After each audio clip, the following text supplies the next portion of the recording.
I want to say something heartfelt to my friend Artie. Yeah. I was going to say it to you off the air, and I probably should, but I'm not good off the air. Uh-oh, what is this, another intervention? No intervention. In fact, I was thinking about it. I don't want to intervene in his life. He's perfect. He's perfect. I've realized, I've come around. He's perfect for us, anyway. Exactly.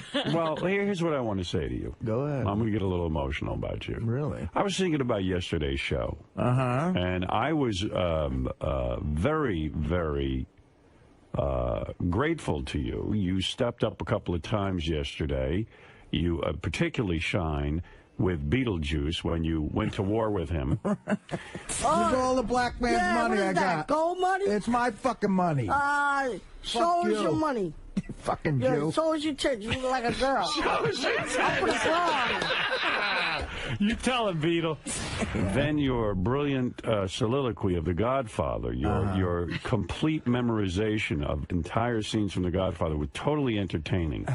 And that's great. And listen, you're here because you're funny, and certainly you earned your spot here, and everyone loves you.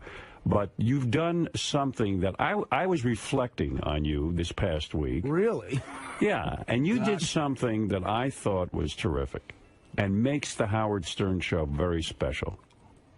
And you would never guess what my favorite Artie moment was for the past, I don't know, last week or so. God, I'm dying to hear. Okay. The last week, I don't even remember. I think it might have even happened this week, but I have no... Was it when I shit my pants Thursday?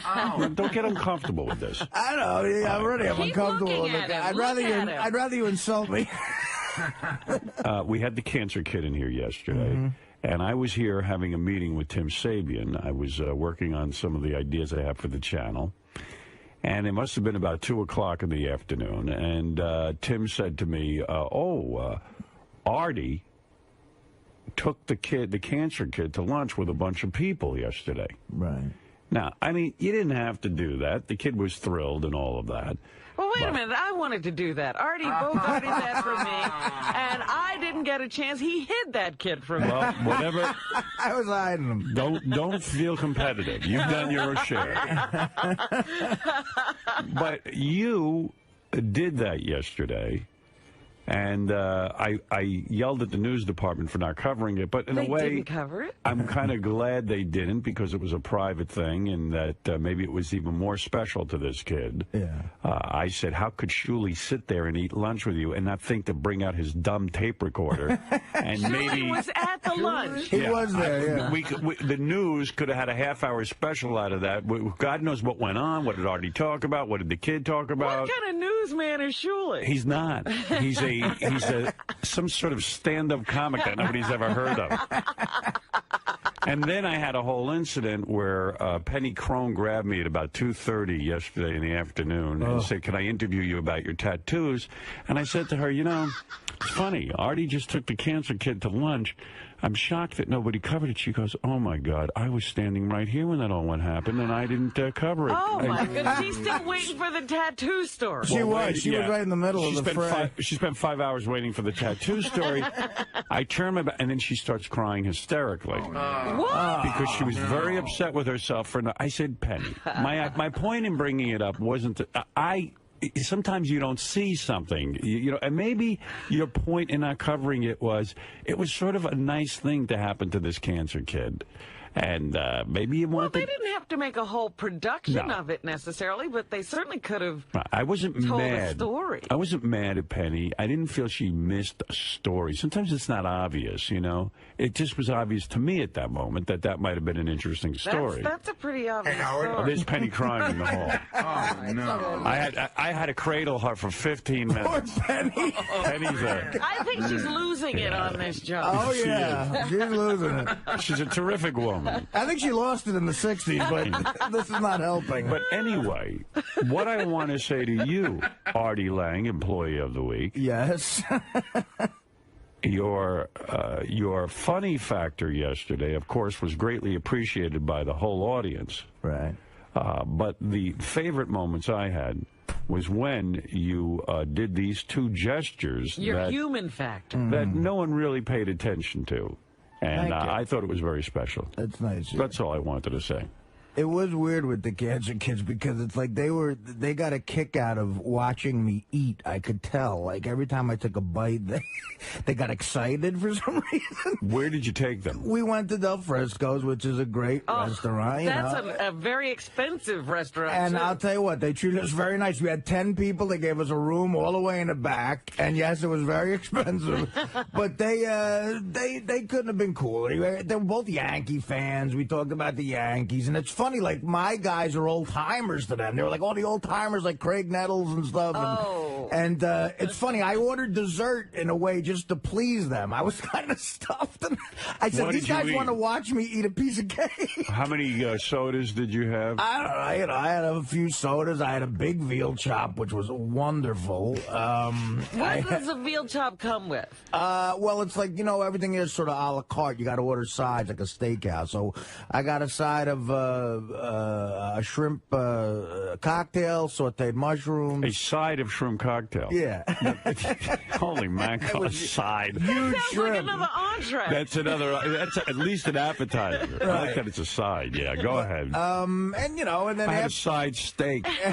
And then afterwards, they had that chocolate warm molten cake. Wait, you're skipping over the whole meal. You had I had a veal chop. I started out with the house salad, which there is covered in bacon. It's the most unbelievable bacon. Blue cheese dressing or? I had vinaigrette, but I had a big roll with it and butter. How many rolls? I dunked in there. They get those big steak restaurant rolls. About two. Butter. You have to have the butter. I buttered it, absolutely. Yeah.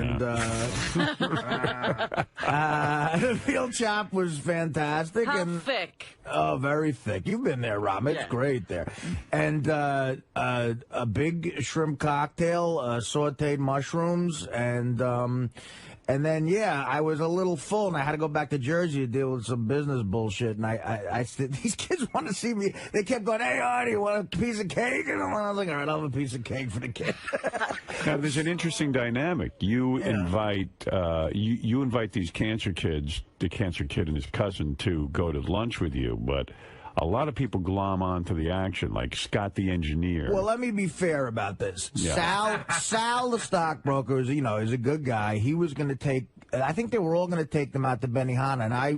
And yesterday, I felt good and I had a little adrenaline going. I had some time to kill. And I said, let's all go eat. And they said, the cancer kids. I said, well, let's everybody eat. They were going to go to a restaurant further away. And I said, let's just go downstairs. And it's more expensive downstairs. And I don't want to, force anybody into anything. So I said, look, I'll pay for it. Of course. It's on me. Is that when Scott perked up? And then I asked Scott. And Scott I heard said you glommed in. Wait a minute. Hold on. I asked Scott, and he said, yeah. Hold on a minute. I was standing in the hall, and Artie goes, who wants to go to lunch? Yeah, that's what I said. I didn't even glom. He said, who wants to go to lunch? I said, all right, I'll go. Did Scott reach for the wallet at all? I did. I offered him money. I said to Penny in the halls, I said, you at least had a cover. How Scott makes the move at the end. And she goes, Scott's very poor. He makes very little money. And I go, oh, what is he singing his tail off? No, it wasn't. No, it was, we got into something else. But I offered him money. He's right. I would have paid. I only had a burger. I didn't order like a steak or anything. I just had a burger. I'm just kidding with you. So I'll give him money right now. I mean, no, you had a $38 give him the burger. money. I want to see. He acts like the burgers are $2. Busting you. What was the tab over at Delmonico? About $500. $500. It was 10 of us. Wow. That's amazing, Artie. Yeah. What am I going to do with my money? I don't ski or anything. Any drinking going on, or just no, I didn't drink. Cocktails? No. I didn't drink. Just strictly food. And the two cancer kids were really nice, really great kids. You could cancer tell... kid can't eat much. He's got the chemo going. Right, that's what I figured. He probably threw up that 50-buck lunch you brought him. Yeah. But you could tell how big a fan they are of the show, and they took pictures, and it was nice. But you could tell that Artie really felt for them. During the show, he gave one of the kids a box of the Devil Dog. Wow. That's unbelievable. And he signed it, too. And he signed it, and then he signed a bottle of Jack Daniels to the other one. The kid who was of age. Yeah, 21. Just turned 21. They're not that much kids. You know what's funny? You can tell how people love the show, like what they like. We're afraid we're abusing people with some of the dark shit we do, but you know what that cancer kid said to me at lunch? What did he say? He goes, oh, man, I was hoping you were going to do the wah. He wanted you to whack? yeah. I said, you wanted that? He's like, yeah. Where were you on? Everything You know, went. come to think of it, I take back everything I said. You were too sympathetic. He goes, I thought you were going to do the whack. I got cancer. I was like, oh, Christ. Yeah, that was a perfect move for you. That would have been the key move. Yes. I had to hit you with a 2x4, too. And, If you're interested in going back, you should have beat him with a hammer. Going back to that story you were talking about, Artie taking a kid out to lunch and the news not covering it, and Penny crying. If you go to your page and read, I have the tape of Penny crying. How'd you get that? Someone started taping in the hallway yesterday. All right, here's Penny Crone crying after I told her she missed the story. Here you go. I was standing right here. I've been here for 5 hours. Come here. Come here. And then Liz gets John mad. I don't want to get you mad, Howard, and you're 100% right. I'm not mad. Shut up, Ronnie. Oh, my goodness. They had more of that? Because she was going for a while. Let me see. There was a huge thing going on in the hall. She cries a lot. You know, she cried. She cried once. We did a press conference. Is she stable? No, but No. she talks about she cries a lot, and weird things make her cry. I don't even remember, but one time John DeBella pointed at her. Yeah. You remember he pointed at her? And she started crying. She started crying. She goes, I don't like people pointing at me. Yeah. Don't point at me, okay? All right, I don't like them. All right, I don't even know you, and I don't point at you. All right? Right, exactly. And now I'll point at you. Taking this back to your I hate sitting that. room. No, I hate that. Bringing it up to be the way. I just hate that. I'm Italian. Pardon me. I talk with my hands. Penny, you hate John? No, I hate being pointed at. Are you crying? No, Penny, you're crying. I'm not. It's just. You're crying. You have multiple personalities, too? So she gets like, she's out there. You want to see her cry? Let her live with Artie for a month. I was standing right here. I've been here for 5 hours. Come here. Come here. And then Liz gets She waited 5 hours for me outside my office while I was having meetings to ask me about my tattoos, while the biggest story was going on downstairs. That story passed her by. You know what was hilarious about the dynamic out there? I walk outside and the kid Greg, he goes, what happened with Beetlejuice? And I don't know. We started arguing, blah, blah, blah. Beetlejuice. And I take a second of stepping right here. Do you have any tattoos? Yeah, right. I mean, it's like, I don't know. What are you talking I was about? standing right here. I've been here for 5 hours. Come here. There I am. Come here. And then Liz gets mad. I don't want to get you mad, Howard, and you're 100% right. I'm not mad. Shut up, Ronnie. You got to get the rest of that tape. All right, I'm pulling more tape. By Yeah. the way, you know, Sal was at that lunch. He could have taped it. I know. No one taped it. Scott the engineer, Shuley, Tim Sabian knew about it. I mean, Sal's part of the show. Tim I mean, he's Sabian? down there just, it's not just time for him to eat. He should think of these things. Yeah, I'm sitting in a meeting with Tim, and he goes, Artie took the cancer kid to lunch. I go, is anybody taping it? Anybody? Tim writes it down on his pad. I go, Tim, it passed. You don't write it down on your pad. He goes, He'll know the next time. He goes, well, I'm going to tell the news department they missed it. I go, oh, good. Okay, great. Well, you know what? Now we got to get another cancer kid in. We got to go through this whole thing again. It wasn't that eventful.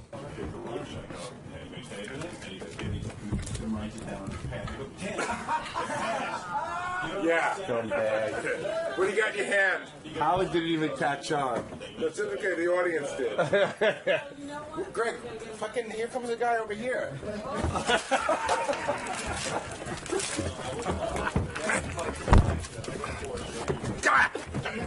Okay, you got me. You got me. He's going in your mouth. He's going in your mouth. I will throw you on the ground and put this up your ass. Are you angry with me? No. Oh my God! A lot of pent-up hostility, Gary. I wonder where that came You know what? Sal, you gotta come up with a new plan, man. So, I don't know. I just, I wasn't mad.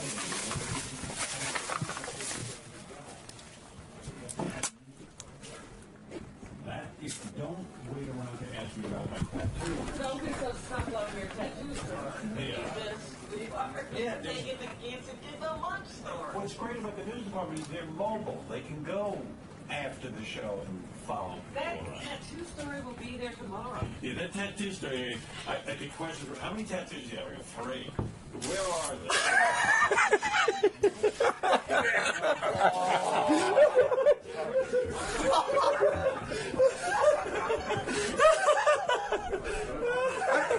Sub sandwich. I got you, Gary. I got you, man. I don't know why. The shit that should piss me off makes me laugh. Like, I think that's really funny. I don't know why. Dude, don't make a mess. No, this won't make it. They're gonna have a shit fit here. Every time Gary thinks he's going to be one up on me, I always get him back. You're never going to beat me, Bowie. Never.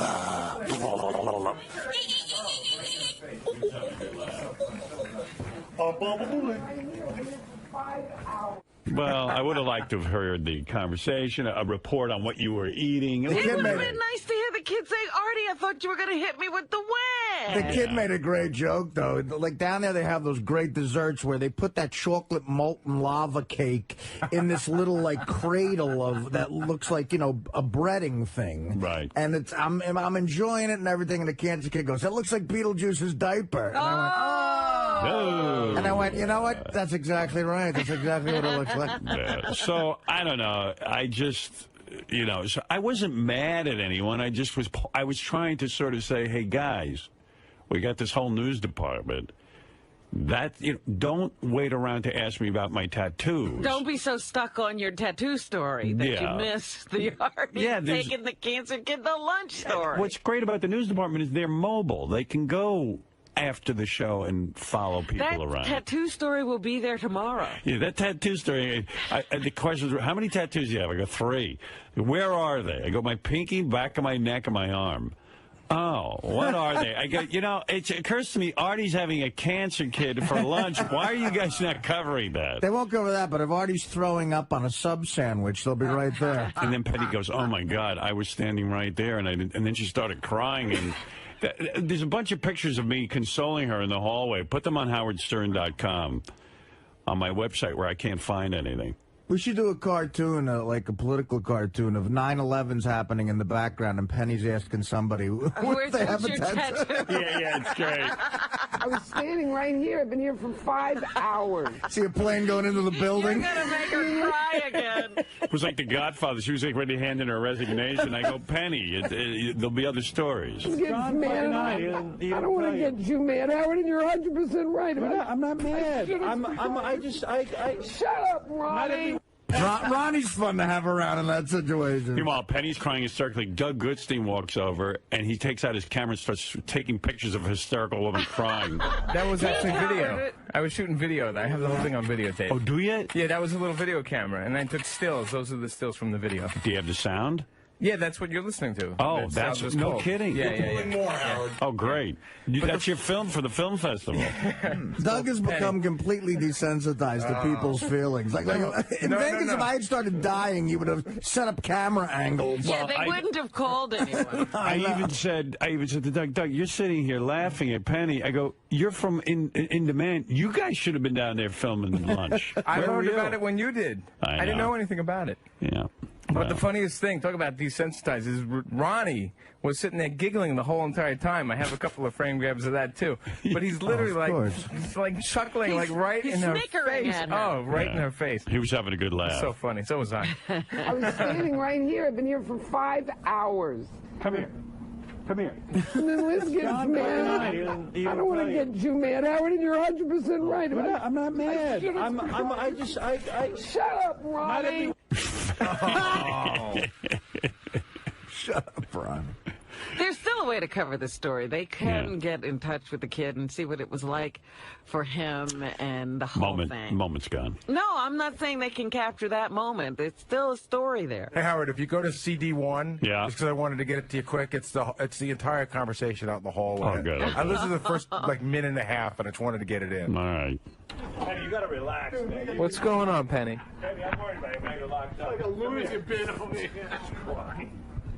Penny, not every. Who you Julie? Oh. Yeah, I am. I'm mad at everybody. Not my Penny. Who's that? Who's mad? I'm in. Scott, the engineer. I'm doing a follow-up. Liz, I think. There's 3 great stories going on here. Scott went out. Let me pause. Yeah, who are all the people? Penny's crying Mm-hmm. because she missed the story of Artie having lunch with the cancer kid. With that, Liz Aiello, the news director, who's Penny's boss, comes in and hears that everyone missed the story, and Shuli was at the lunch. She's going berserk, and she's angry. I'm trying to calm the situation down by saying, I only brought it up to explain that this might have been a good story, not to sit here. Penny's screaming now she's going to get Shuli in trouble, and she's going to get herself in trouble. Then Ronnie's laughing in her face because he's waiting for me because we're going to go outside. And Goodstein's there taping all this, smiling. He was laughing his ass off, man. It was funny. Now, hasn't returned for hours now. He came back, he left. He went home. He went home, so he had a big fat lunch. And he went. So now I'm complaining. I go, at the very least, I go, where is Scott the engineer having a 2-hour lunch on Artie's dime? And why is he not here doing any work? I said, at least tape that part of the story. Where is he? Now I got him in trouble. No, I knew about it. I found out from Tim about the lunch. This has nothing to do with you. Don't cry. No, I missed it. I was standing right here. I've been here for 5 hours. Come here. Come here. I got invited to lunch, and I said I can't go. And then Liz gets mad. I don't want to get you mad, Howard, and you're 100% right. I'm not mad. Shut up, Ronnie. Not everyone comes up with these ideas. Honey, I forgot to. What are you hitting me for? So the other story is, who paid for this thing? I heard Artie. Artie paid. Of course. And Scott, did he dip involved? Take care of this guy. Scott doesn't have any money. He's got a horrible pension. Yeah, but I like how he weasels into it. Pension? He's got no pension. No, with IBEW from CBS, he was telling me it's... Yeah, you get his let's all cry for him. He wants you crying for him. Okay, you know what he says? He only made $60,000 a year for the 20 years he was at CBS. He only buys cigarettes, so he's got like $20 million in the bank. He doesn't go anywhere. He picked the right career. And then the other story is that, I don't know, I forgot. But I think it was a half-hour special here. He said it was a half-hour special. Oh, Penny, you could have won the Pulitzer. I can't believe I missed that. She's going to kill me. Don't go back there. You're not alone. That's the other story. And I got Shuli in trouble. Mike, her yelling at you, and then put it on the air. Emergency John, come on, get to work. What are you doing? I owe you one. I am so sorry. Stop it. Look at the face on her. No. See, I was having a philosophical discussion with Tim about news. And I said, Tim, the news has got to go beyond the studio wherever it goes, that's what's so great about them. They're completely portable. And he goes, yeah, like Artie just took the Make-A-Wish kid out to lunch. I go, whoa. He knew too. Yeah, I go, wait a second. Tim, that's a killer story. Like, why don't we tape that? He said, write it down. No one, listen to me. It's not always obvious. It should be. I mean, that's what we get paid for. When they said, do you want to go? And the thing, we're not paying you anymore, so that was it. I should not get paid for that. No, you're getting paid. No, the point is... I like the tattoo story. When they said we're taking the Make-A-Wish... Wait 5 hours to see Robin. I was waiting there. I even said to Liz, I missed the noon show. I said... Honey, the questions you asked me about the tattoo were unbelievable. I feel mad now. Penny. 1 million people missed it. Well, Shuli now. Did you yell at Shuli? Yes, I did. See? I yelled at the whole newsroom. Oh, great. That's fun. It's not you. You better go home. I was yelling at Tim. And then Tim's going to yell at me later. You're a low man on the totem pole. I felt so bad. Yeah. When I see a woman cry... Oh, forget it. Oh. I'm the same way. What does that do to a guy? Because I know no guy can stand to see a woman cry. Well, my mom was... It's my kryptonite. My mom was depressed for years, so she used to sit at the table when I'd come home from school and scream. She would be crying. Oh. And then she would, talk about killing herself and then so like when I see a woman crying, I'm like, oh no. She's going to kill herself. Yeah, she's going to oh no. get into it now. We're on the air. Why am I a coward? Because we're out there. Yeah. And Doug's a piece of crap, too, in my opinion. Okay. You stand there and laugh. I didn't laugh. I have just had a shot. Makes me smile. Yeah, no, when I said to you, when I asked you, I said, when Howard was out there, and I asked you specifically. Yeah. I said, I was out here, I made a mistake. Ronnie knows I was out here for 5 hours. Right. You should have said, right, you're full of shit. You just stood there like this. Like you always stand like this. You know, it's like... What do you want me to do? And then you with that stupid little piece of shit camera. What was that? That's the only thing I had. Why is it always everybody else's fault? It's not everybody else's fault. Why are you It's blaming like me you guys are my friends and you should have come to my defense. I did. It's the show, though. What are you talking it's about? The show. I said you were here back here the whole time waiting to do a story. No, no, you didn't. Yeah, I did. Go back and listen to the fucking tape. Yeah, all right, you want me to? Yeah. Because I got a copy of it. Go ahead, go listen You didn't to it. open your fucking mouth once. Not once. And I've known you 20 fucking years. You should have said to Howard, you know what? What's wrong with her? I don't know. I just came to do another story. She likes us. No, Come I'm on, leaving. now she Penny. What? Talk to me. What's the matter? I just, you know what? It's like, I don't want to talk about it. I got to go. Because Liz is going to come in. She's going to kick my ass again. Hello? This is the Howard Stern Show. Get used to it. This is the way it is here. What does that mean? Everybody gets thrown under the bus here. I get thrown under all the time. But you know what? I You all feel get like thrown you've under. been throwing me under the bus more than anybody. What? 'Cause- I stood out here. I stood up and ate my lunch, waiting. I know that. Waiting. And you should have said to Howard, she's working hard. That's all you had to say. She's doing a good job. You should have said that to Howard. What did you say that was bad? I didn't say anything. You should have come to my defense and said she couldn't go to the lunch with Artie. I said you couldn't. You didn't go to go listen to the fucking tape. Now I'm mad because go listen to the tape. And I said to him, she stayed back here to do the tattoo story. That's why she didn't go to lunch. And where'd you get that camera? And that you were Radio invited. Shack? I said you were invited to the lunch. It's one of the best cameras on the market for digital video. Oh, don't get... Oh, baby shithead. I said, what are you nuts? I don't want to go there. I'm out of here. I'm not talking. Penny. No. Penny. I gotta go. Just talk to me real quick. No. Why are they? Don't get why are the you so naked upset with women that them? were doing the Sibian. What? Why are you so upset with them? They were just observing. They didn't come to my defense. They should have come to my defense. I stood out there for 4 hours waiting for Robin. And you get out of here, too. I'm just not in the mood. Well, no. What did I do? No, you didn't do anything. I didn't do anything. I'm trying to get your story on tape. I gotta... No, don't... You know, you're a bunch of snakes. Why? Why don't you just have hidden cameras? I'm doing a story on you today and what a pig you are in your office with Richard. Yeah, but what are you getting on me for? I haven't done a thing to you. I invited you to that lunch and you couldn't because you had a story, and I backed you up. Apologize. What a bitch. I don't want to talk to you anymore. Go take your camera to the Sibian girls, okay? Hey, why are you so upset when it was really... Hey, come here. Really Tell wasn't Ronnie it? what you feel, man. Come on. No. I'm Why was it Ronnie's fault? Because I don't want to get... Look, you're on the air. We'll talk later, okay? Can we do that? When you're on the air, I respect we're talking that. now. No, I'm a professional. I respect that. I'm out of here. If you were professional, you would have been at the lunch yesterday covering it. Now, that was good. Penny, you're leaving upset with Ronnie and Doug? I'm mad at Doug. I'm mad at Ronnie.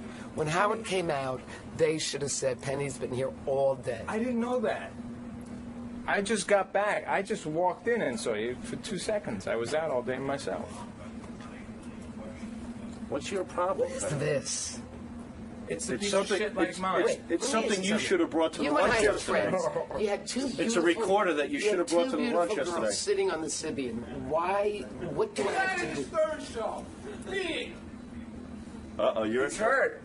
Now he's pissed. He's throwing you Now out, he's hurt. Penny. He's throwing you out. You've been tossed by security. What did he say? He said, get out of the Stern Show, beat it. Oh, he wasn't talking to me. Yes, he was. You weren't talking to me. Yes, I was. You heard him. Get out.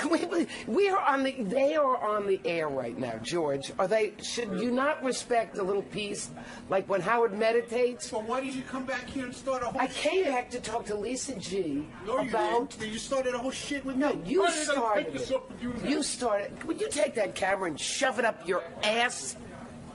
Penny, come on. Penny, why are you getting mad? Penny, why are you getting mad at me?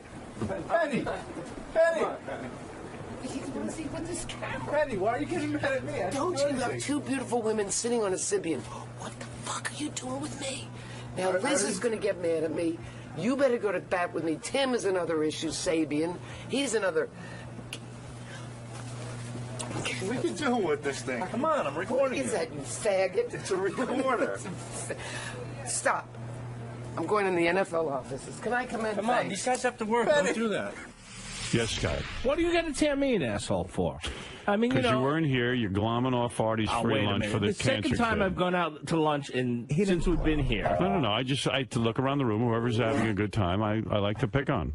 Why should that? So everyone have a good time when I'm not. Finally, I get to have a good time, and he fucking ripped me. You picked the wrong day not to be. I sure did. 2:15 work, and then I look around. Nobody's here. Everyone's out to lunch. Apparently, taking Scott to lunch is just like taking a cancer. Yeah, there you go. She's so pitiful. I almost got cancer. And why is Penny broadcasting my personal conversations with her? Why are you having What the hell's wrong with her? I'm going to make her cry again. She was sticking up for you. In 1978, they cut my salary again. Yeah. I want to know all that stuff. They should do a profile of Scott where he's just doing all of his complaining. I know. I wasn't bitching. Oh, my God. No. I don't know about the CBS IBE pension plan. What is the problem? Talk to Scott for 5 minutes and you'll know. No, she was like, you were in the union over there. You must have a huge pension. I go, no, I don't have a huge pension. I have a very small pension. To talk to Scott is to listen to him complain. I wasn't complaining. I was telling her where it's at. I was telling her, I don't know why she doesn't do a story on that. I'd love to hear that. I'm doing a lot better here. I'm grateful that you brought me here, and I love working here. I told Penny, I go, boy, Scott picked a really good career. Sucks. My son goes, I want to do what you do. I go, no, you don't. I said, run for the hills. Have no money and not have a pension? Right, run for the hills, I said. You don't want to be in radio. Yeah, Scott bitches about his money situation to everyone. I mean, I haven't bitched to anybody. Everyone. That should be a story. I used to bitch about it. Yeah. I haven't bitched to anybody since we've been here. Except Penny. I took the penny in. Yeah, except Penny. But I was bitching about my previous money situation. All right. Not the one now. It's always a bitch fest. You're also forgetting about last week's lunch, too. Oh. Twice. Right. I went out last week once with you, and this week. He's starting to like those free lunches with you. That was the only time, though. That was the first time last week. We've been here 2 months. You've had 2 lunches. Yeah. That's Artie makes more money than me. Let him buy me lunch. No, not at all. Not at all. I'd be glad to buy Artie lunch. Anytime. Yes, Ralph. Oh, my God. Scott is so dull. I know. Oh, look who's talking. You know what's so funny? He didn't even get roasted. Like, you bailed on his roast. Oh, yeah. You pushed No, I hate that door. If that door isn't fixed, I'm going to kill myself. You know what? We're working at... Between the floor and the door, it is so noisy in here. The door will be fixed today. You don't hear it over the air. You don't? No, Thank not at all. God. God, it drives me I don't know nuts. how you can't. I hear it in here. It is loud. Hulk Hogan couldn't open it. I swear, you don't even hear it. I would hear that. You know me. Well, we hear it. Hey, can I just tell you something about Scott and finance and stuff? It's really funny.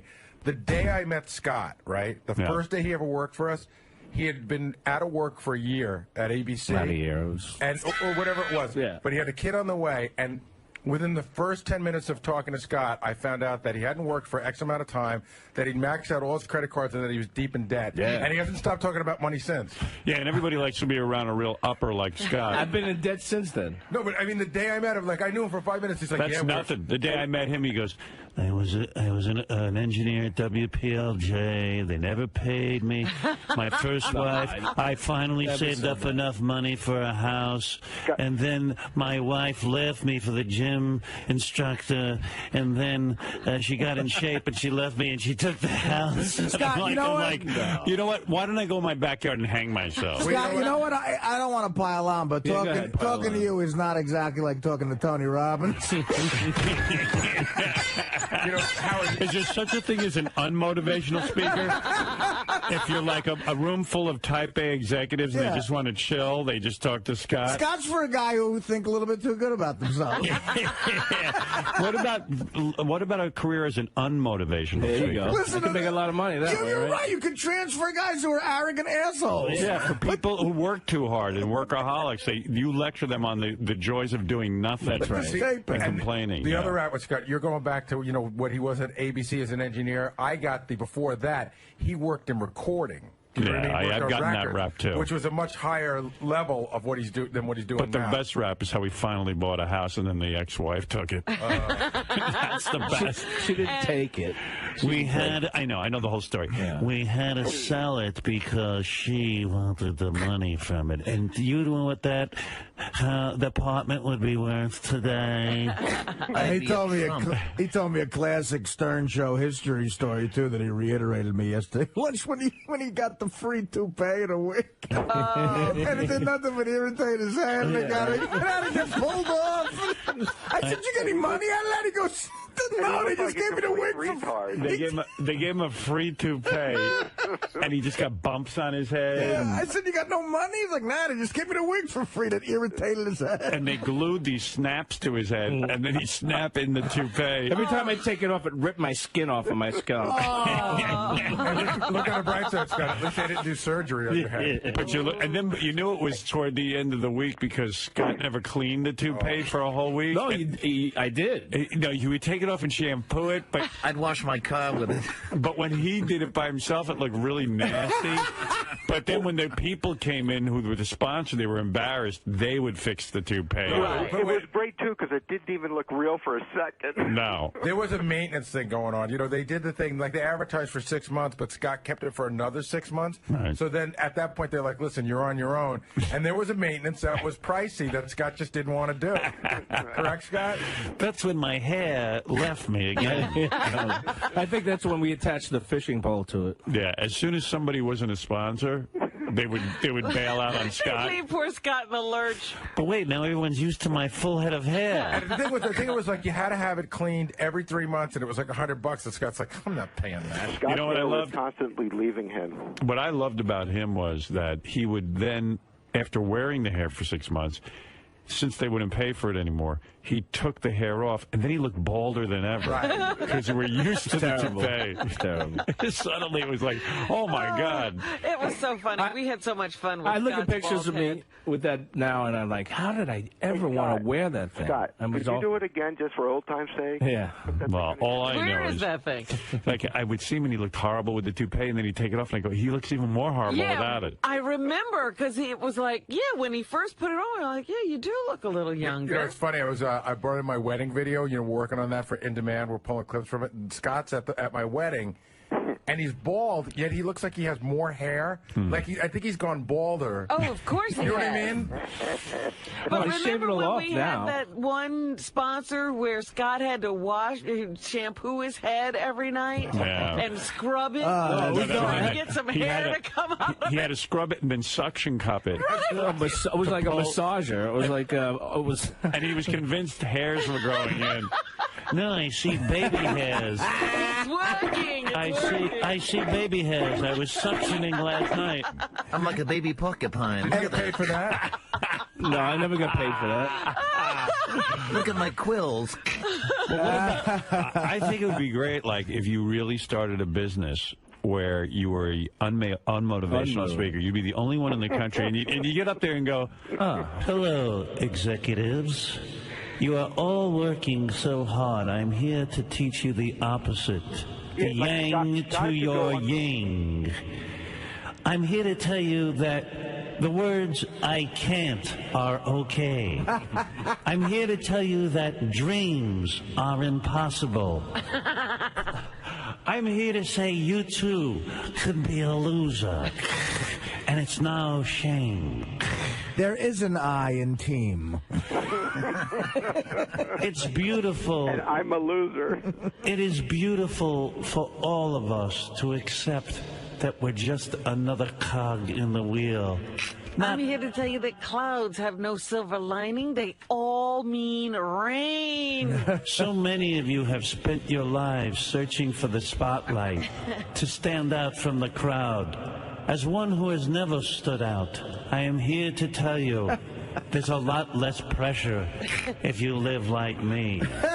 The blood at the end is of a my black hole. Life is a big black hole that And I am like a dust bunny under the bed.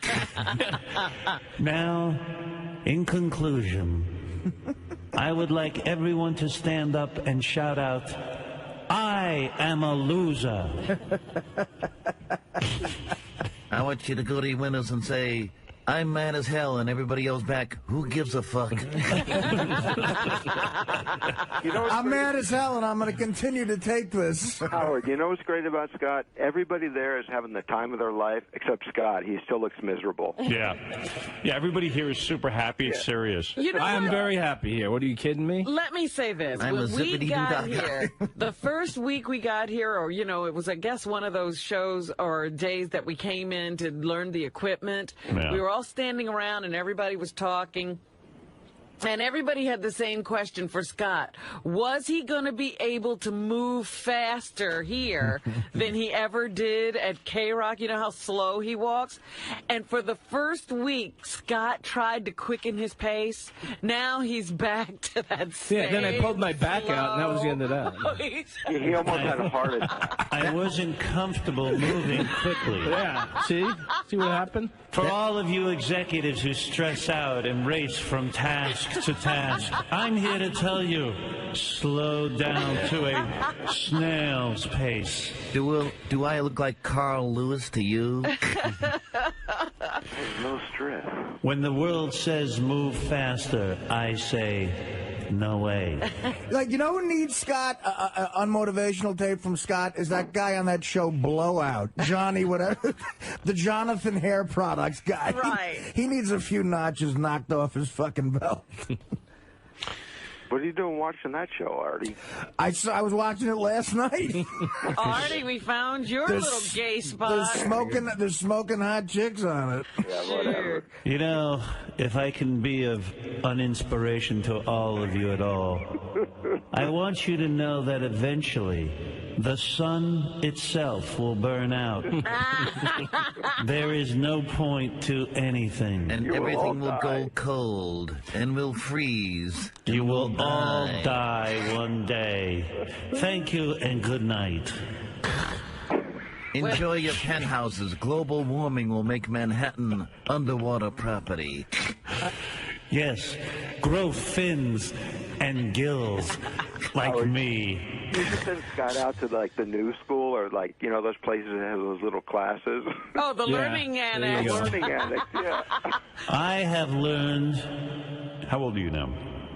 53. I have learned in my 53 hard years of life that you will die, your children will die, and your hair will never grow back, despite any kind of suction cup life hands you. When others say, why not, I say, why? Yeah.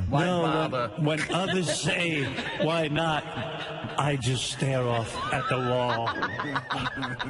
You know, the world is a black place, just like my lungs. It all comes from my mother. I got to blame her. She was. Oh my goodness! She used to say that No, I'm telling you.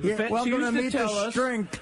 She used to tell us, may she rest in peace. She used to tell us the family has a black cloud over it. I mean, and that's where the that was our coat of arms. Yeah, I'm telling you. My mother brought me into a room at a young age to show me the family coat of arms. And all it was a black blotch. Really? Oh, yeah. The family, she always said the family is cursed. The cloud follows us wherever we go, and there's no getting around it. My mother said to me at a young age, of course she was a gypsy woman, who had bared the scar of the werewolf her entire life. The scar of the werewolf. The family curse will be yours, Scott, one day. Your burden to bear. You'll be a bald, black-lunged, lazy worker who goes. This is your legacy. Whose only fun in life will be a bowling league. And then you'll really fuck things up by admitting that you had an affair and cheated on your wife. Once, just once. I believe it was Mahatma Gandhi that said, "You must be the change you wish to see in the world." Gandhi was an asshole. Thank you and good night, ladies and gentlemen. All right, look, I got to take a break. Thank you, Scott the engineer. Good luck to you. And your... Thank you. I think he needs a meet the shrink session. Yeah. Sorry, I went out to lunch. Why would your mom say there was a curse on the family? That is, dude. Honestly, I wouldn't know how to deal with that as an adult. Thinking back, how old were you when she said that? As far back as I can remember, like She used to say it every day. my early teens, from my early sun teens won't on. come out tomorrow. Do you remember a time where, like, you were like looking at life, like maybe life is just a bowl of cherries, and then your mom kept telling you that there was a curse on the family, and then you just started slouching over, and your hair started falling out of your head? I did. I mean, God, you know, really? In my early 20s. Go ahead. I had just graduated from school. I got a job in a recording studio. Full of optimism. You were a winner. Life was going great. There's nothing better than hope when you're young. It's great. Yes. Life was going great. And then I got married to my first wife. Yes. Everything was going great. We were getting along, and all of a sudden, boom, the cloud covered me. Got divorced, had to give up, all of my that. house, my pension, my job, my money, everything. Right. And that's when you knew your mother was right, right? I was done. And so then you said, why bother? No, and then I met my current wife, and things got better. Enough of the family curse. My current wife learned to grow deaf. And then when did you start balding? You really young? I am my mid-20s. But does your wife stand just outside the cloud and it just rains on you?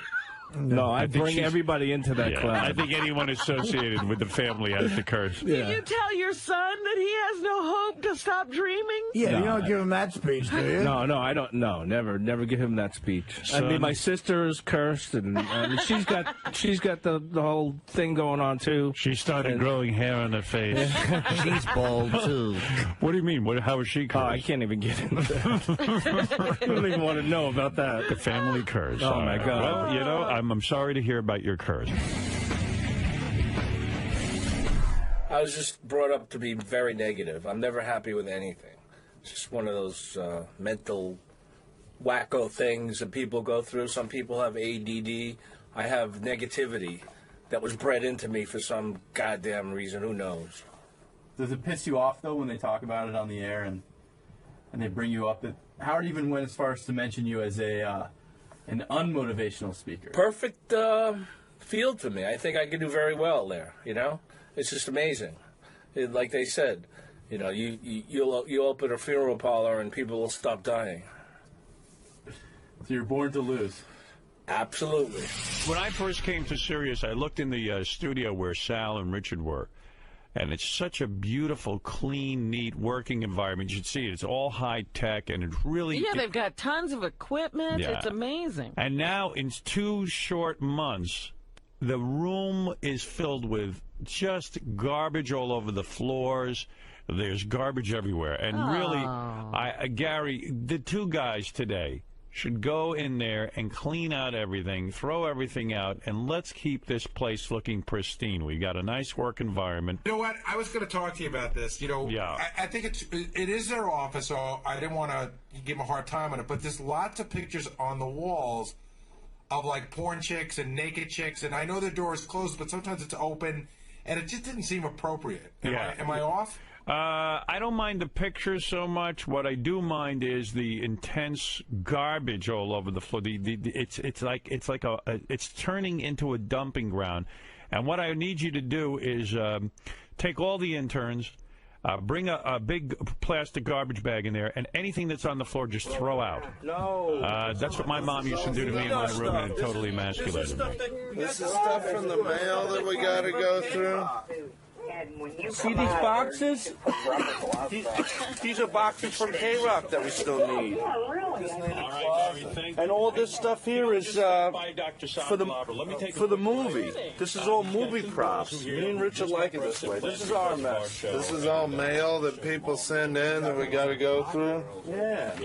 Porno that we got to check out, and This is all important. This is all the notes here for the show that Howard needs every day. I have to log every time Howard plays something. Here's a fun. These are fun like props. a dildo, a prop that we need around. Greg, if Rich wants to like smack me in the face with a dildo, or if I want to do this to Rich, like stuff like that. These are just props that we use on each other. All right, stop it! Stop it! These are just things that.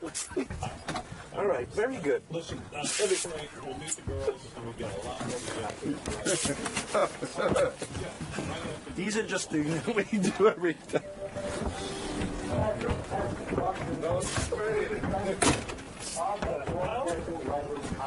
We got him. What a. This show was made possible with firm donations from me. Now you're gonna eat this. Ow! Stop it! You're gonna eat it.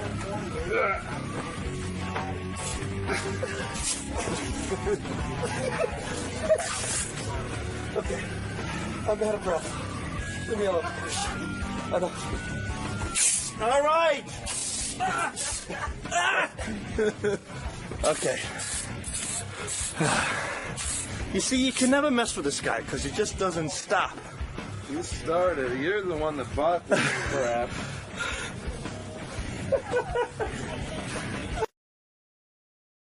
Why is it at the end of each work week I never seem to have any money left over to do the things I enjoy?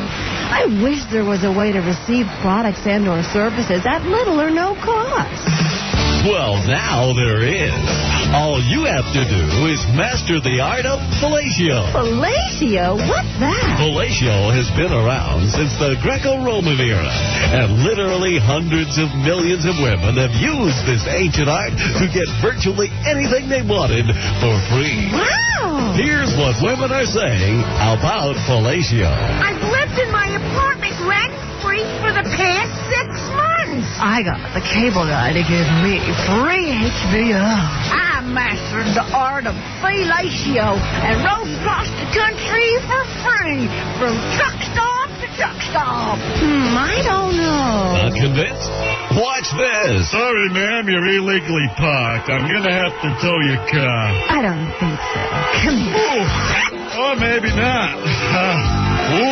Wow, I'm convinced. How can I learn fellatio? Why, I'd be glad to give you your first lesson as soon as I'm done reading this script.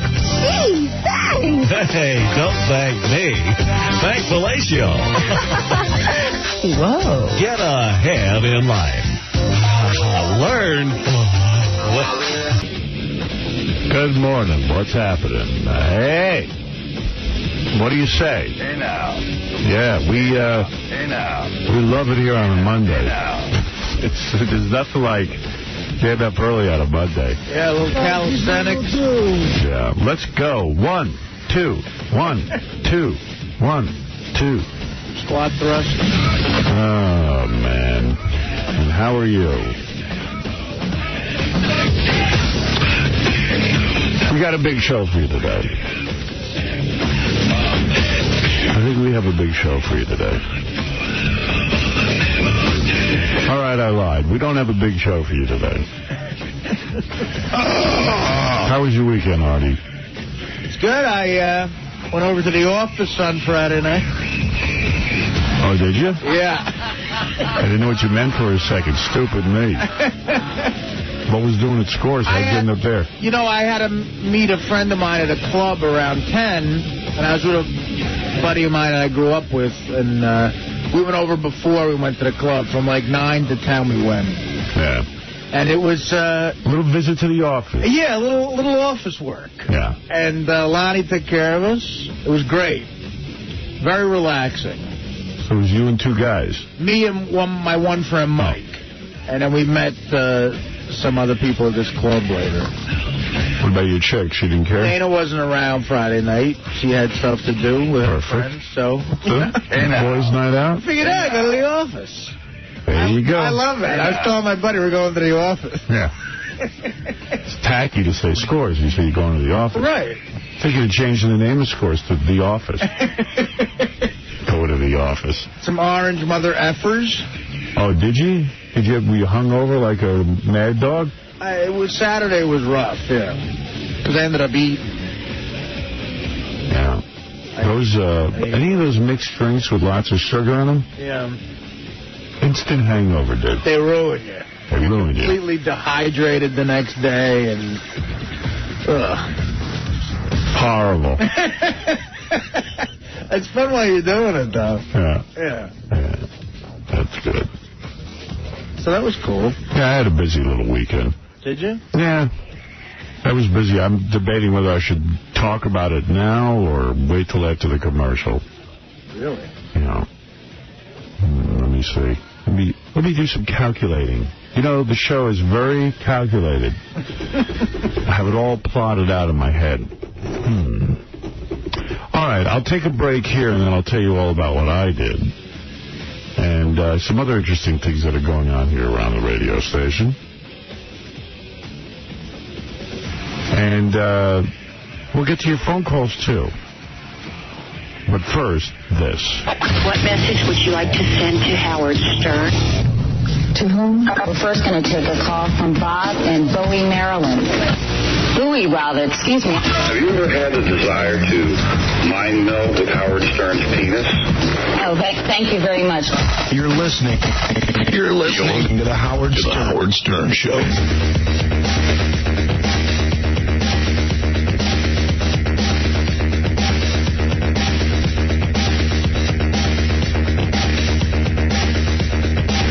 Hey now. Hey now. Hey now. Hey now. Hey now. Hey now. Here, Artie. Here's some toast for you. Oh, thank you. Give Artie like 20 things of toast every morning. Like a loaf of bread. I give him a whole loaf. I like when it's burnt. Don't pinch that loaf. Yeah, but it's never burnt. The guy doesn't burn them up. I like them burnt, too. Yeah, sometimes soft on the toast. Yeah. Sometimes on the edges are brown. Yeah, all I eat is the edges. Ralph got me on that kick. Really? Makes no sense whatsoever. What's about the edges? How in the hell do you do He's that? on the no-carb thing, so I don't eat any carbs, either. But there's carbs in the edges as well. So he says, if you're going to eat a piece of bread, just eat the edges because it's more nutritious and harder to digest. I go, it's still the same bread. It's just the edge of the bread. Right. It's bread. He goes, no, it's a whole... And you know what? I do it. And it makes no sense to me. I've argued with him about it 100 times. I go, what's the difference if but you you eat... keep doing it. I do. I do it. Well, what's wrong with you? I don't know. Sometimes it's mental eating, like... I'll tell you what it does for me. It makes me eat less bread because all I eat is the edge and then I throw away the rest of the bread. So at least that works. How many edges do you eat, though? 2. And you don't think you could stop with half a piece of bread? No. The edge is more filling and more nutritious, Robin. Dude, I know I'm the worst person to be saying this, but at 5:50 in the morning, it's okay to have a piece of bread. Don't you think? We get the Artie, that's where you get into trouble. I mean, but come on. Because that's for you every hour of the day. It's all right. All right, well. I haven't gone to the gym for 2 weeks. Yeah. I put on 10 pounds. You're kidding me. Swear to God. You don't look it. Yeah, well, believe me. Clothes hide a lot. How come you didn't go for 2 weeks? I was sick. He's got a cold. cold. You got the cold, yeah. Artie still want to wear it. Yeah, he's like, no. What? I mean, you know, it doesn't seem to affect you that much on the radio. You're cold, so it seems like you go to the gym. No, when you're sick, you can't go to the gym. Like, Thank you, Artie. Thank you for that insight. I'm telling you. It doesn't affect you so much on the radio, so you go to the gym. I was sick as a dog. I was in here hocking up during the commercials and everything. You remember? Way to be involved. Yeah, I remember, and I feel for you, but, I mean, I see no reason you can't go to the gym. Jog a little bit. Go out and wear yourself out. In 0-degree temperature. Go on the elliptical. Anyway, good morning, everybody. So,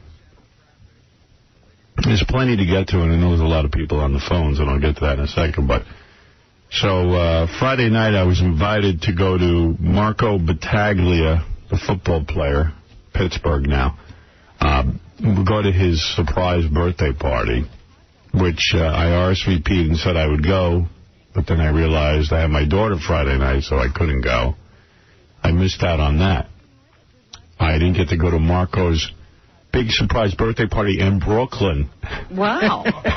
You didn't get a chance to go to Brooklyn? No, I was devastated. But Ronnie told me he heard Lorraine Bracco was there. Yeah. Because she was dating one of the young football players. She is. That's what he said. Mrs. Robinson kind of thing going. Little Mrs. Robinson action. She's got herself a young stud. Mm-hmm. No, so I didn't go. I had the kids on Friday night. And then Saturday... You forgot you had the kids when you were RSVP'd? No, we have schedules that change regularly because it depends... It depends on a lot of things. Who has the kids the previous weekend? Sometimes that has to be changed. It's a whole thing. So anyway, didn't get to go to that. But Saturday night, I went to Ross Zapin's birthday party at Nobu, because that's Ross's favorite restaurant. That was no surprise.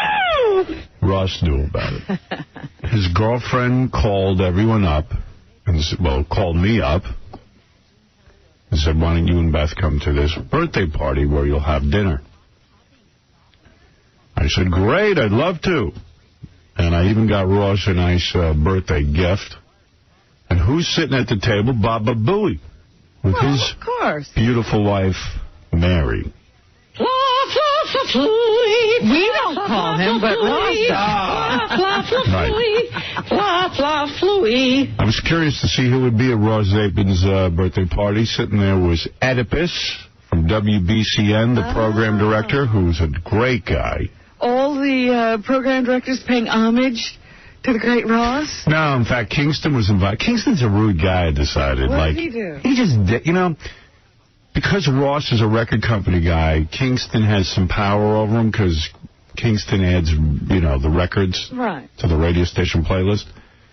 So he tells Ross he's coming to the birthday party, and then he never shows up. That's kind of bogus. You call up and say, look, I'm not coming. Yeah. I got to say, Steve takes advantage of that whole thing and plays it like little Napoleon. He's got to get over that little man complex. It was weird because it really was a tight room.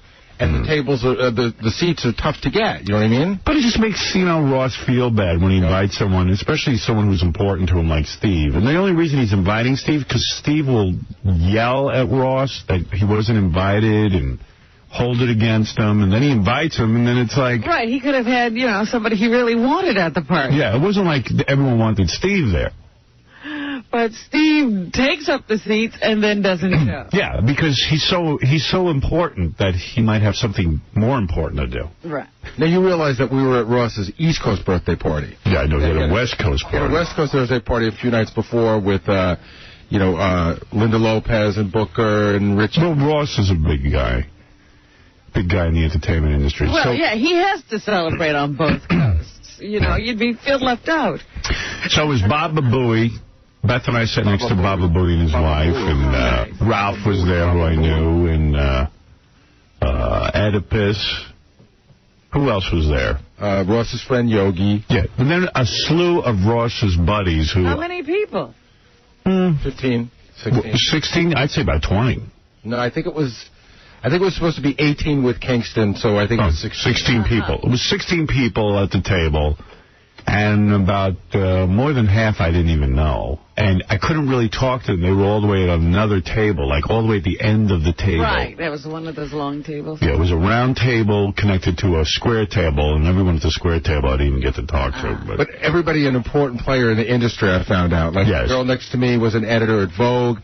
The girl across from me had produced the 10 Hours on VH1 of the 80s. Most of the guys there were in the record company business. Oh, I see. Did you know the guy at the far end of the table is nominated for a Grammy? That I Am Sam album that we played? Yeah, I didn't know that, but I know that all of them are business connections to Ross, which plays into this story. I'm leading towards something that Baba Booey knows about. Because we both walked in this morning and looked at each other and said the same thing. All right. So, you know, Ross, there's tons of drinking going on. I didn't drink because I was still getting over this cold and I wasn't going to drink. And lots of alcohol being served. Yeah. And then, I mean, Ross laid out, he ordered every great thing on the Nobu menu. Yes.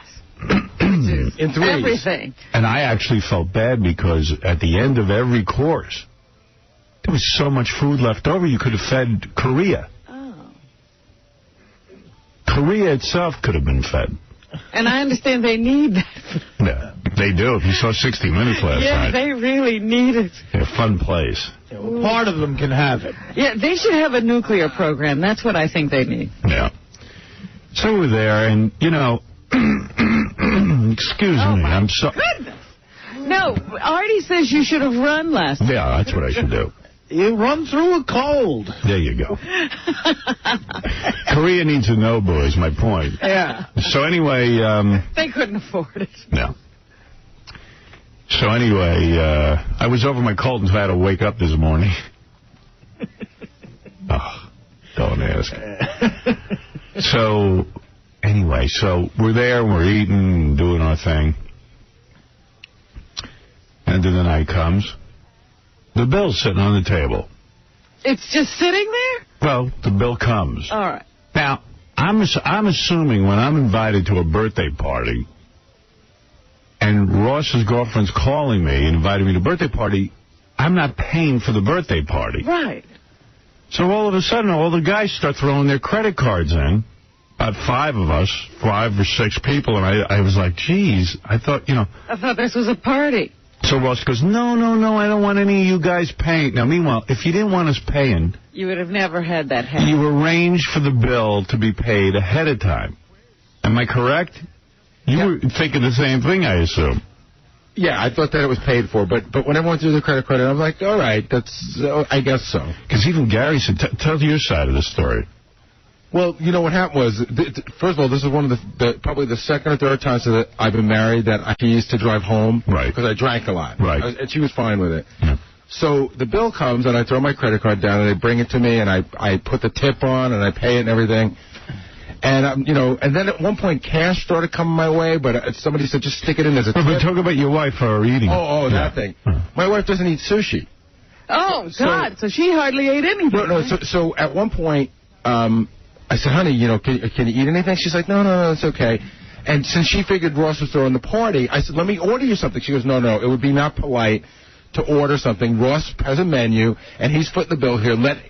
I'll wait till something comes out. So I think the 6th or 7th round of food was a California roll. That was like one of the first things she ate.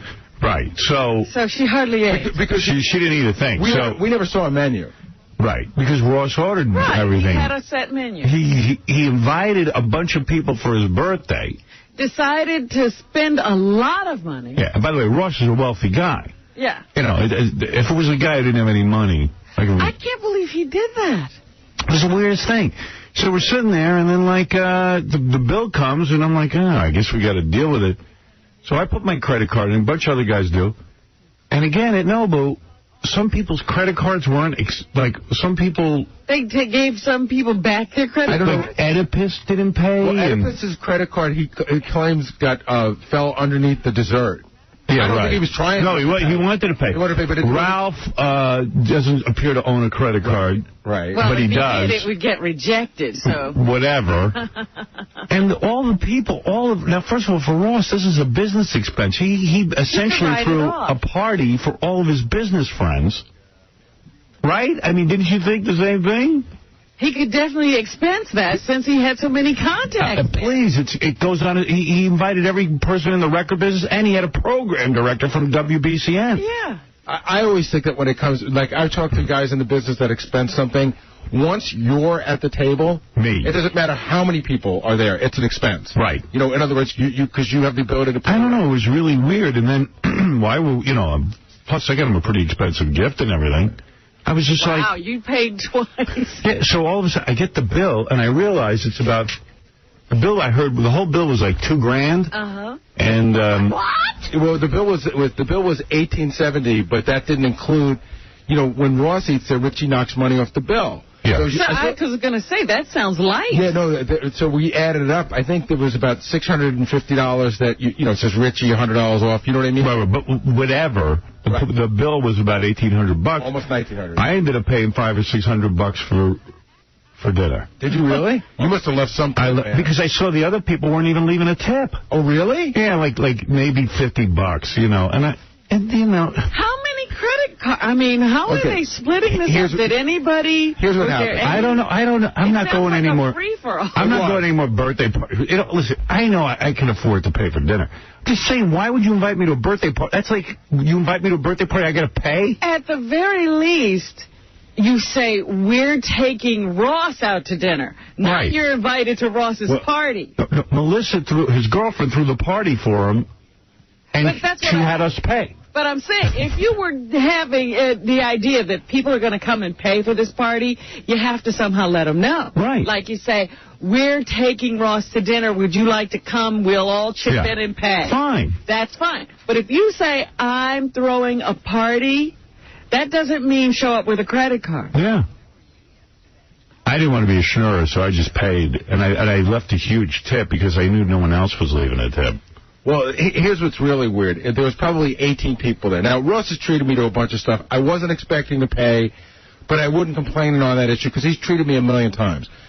But don't have a birthday party and have people pay. It's tacky. Somehow the bill was divided by 6 couples. Yeah. But there were like 9 couples there. You know what I mean? Yeah. All the record company guys at the end of the table, they didn't throw in the credit card. And they're the ones who expense account all this crap. All I know is, I got home that night, I woke up, because Mary kept going, there was cash flying around. Somebody said, just leave it as a tip. Oh, Ralph goes, Oedipus went, he hands me like $400 in cash. And I go, what is this? What am I going to do with this? I can't take money from Oedipus.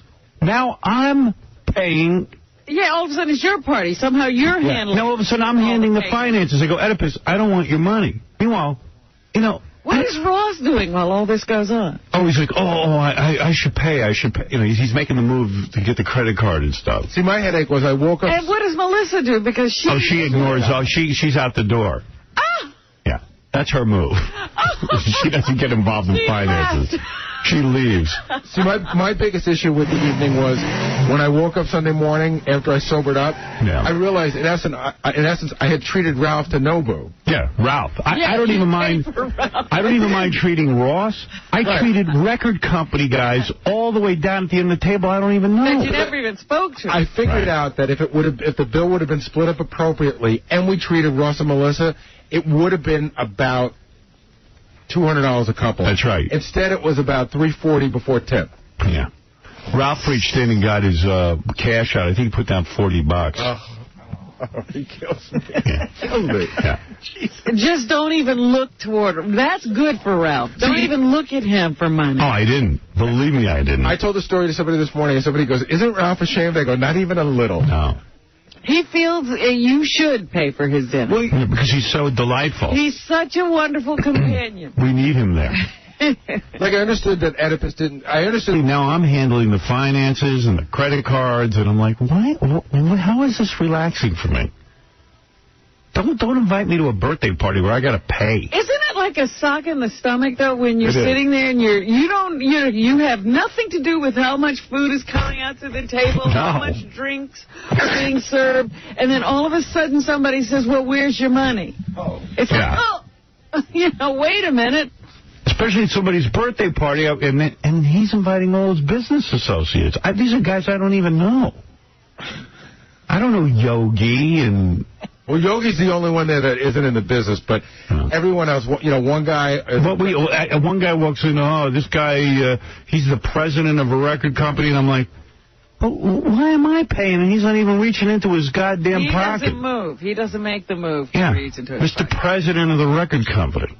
I hope this doesn't happen at Ross's Chicago party, because I think I'm invited to the... Yeah, right, yeah. That's the big one in the I wonder how it Midwest. went on the West Coast. No. You're right. I do wonder how it went on the West Coast.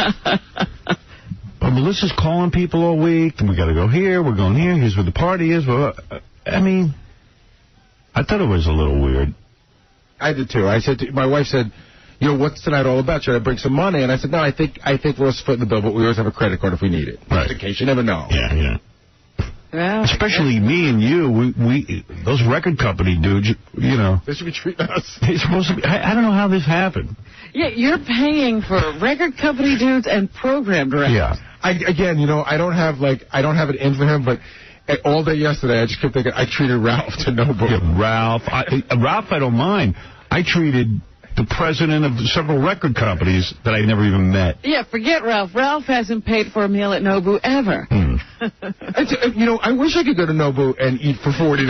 Yeah. I'd love to. He has. That was the whole idea. We were invited to a birthday party there. How how much it costs to eat at Nobu? Yeah. He goes, well, I'll help with the tip.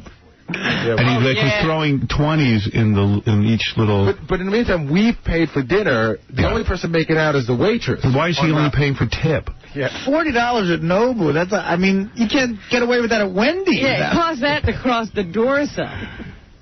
And Oedipus is handing me cash. He goes, here. Yeah, why is it... You see, all roads lead to you. Yeah. Like, why does he spread it around? Party. Well, just go in and pay. Or leave the $400 as a tip for the waitress. But you must have taken charge in some way. No. No? You didn't say anything? You just threw your card on the table? I suggested to everyone that they leave a nice tip.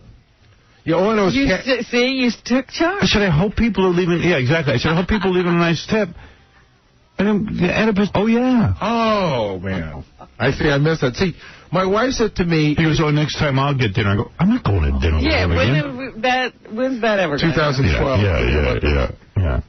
Well, I just thought the whole thing was strange. Did you say anything? We treated Ralph. We treated all those guys at the end of the table we don't even know. I meant Ralph and Oedipus. First off, I invited everybody out afterwards, and we went to this club. I'm glad I didn't go. I would have had to pay for that, too. That's right.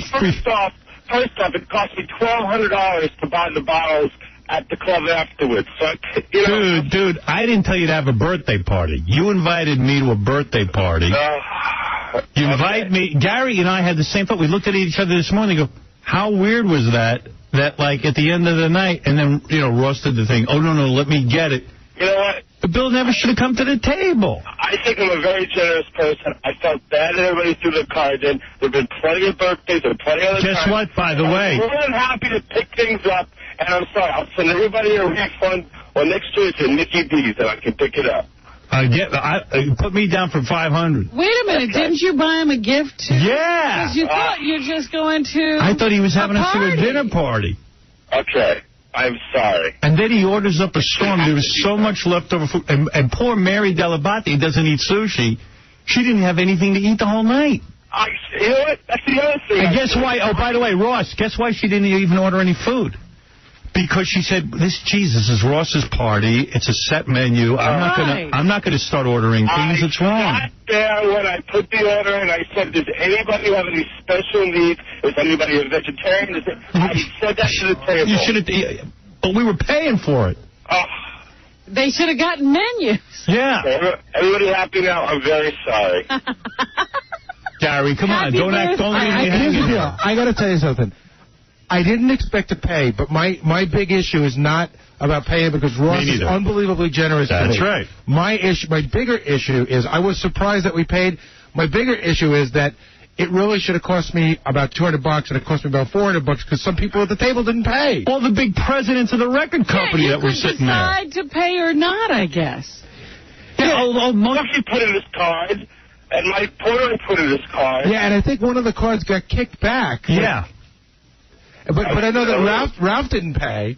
No, but he put some cash in. Wait, but he paid some tip. I'd like to throw $40 in on the tip when all is said and done. Yeah.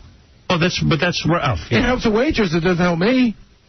But I don't blame you for that. But it was weird. Well, you were also mad that you paid for the food that Mary didn't eat and the drinks and everything.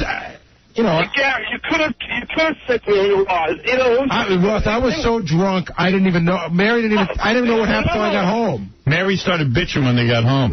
It did bad. Yeah, everyone was happy to take Mary out alone. No. Yeah, it's not the money. It's the point. Don't invite a bunch of people to your birthday party and then tell them to pay. Suppose they the wallets at home? I put my card down and you guys started yelling at me. Dude, I shouldn't even see your card. Dude, I shouldn't see your card. You should have handled it when you walked in. Why put people in the position? Okay, you're right. I'm sorry. I won't have any more birthday parties. Not only that, he had all business people there. Oedipus is like, you see Oedipus walk in a room, you can write everything off on a record company expense.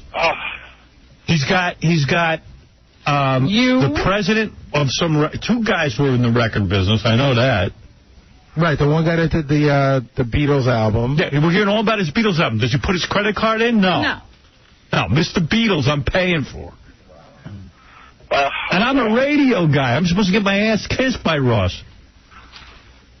And I try to do that most of the time. Nah, come on. Stop it. So I guess he was determined that you were going to kiss his on his birthday. I guess so. I said, gee, I was so excited. I said, I got invited to a dinner party. Oh, this is great. Look at me. I wasn't even drinking. It was due from the start. It was due that I couldn't invite everybody because there was obviously a set number of heads at the table, which you guys are well aware of. Excuse me. And now I'm getting screwed because of the bill. I'm sorry. Happy birthday. Don't yell at me. I paid for it. You upset him on his birthday. I paid for it. I felt bad. I sent an email. I should have at least gotten a toast. Thanks for paying for the party. Your girlfriend's walking around like she arranged the party. She just made a bunch of calls and had me pay for it. Okay. You got me. You feel better now? You know what? I thought it was a surprise party. I realized the surprise was we all paid. Yeah, there was your surprise. Hey, Ralph, hey. Hey, for the record, I paid $120. Where? Wow. No, he did. He gave cash. But you know what's happened, Ralph? We got the entire bill was divvied up on our credit cards.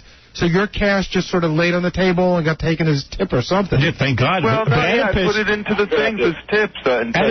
But you understand, so we paid for your dinner, and I tipped when I paid. And we tipped. And then your tip just sat there. Yeah, but no, it didn't. I mean, no, he put it in the book. No, I'm saying, but in other words, the waitress made out, but in essence, I treated you to dinner.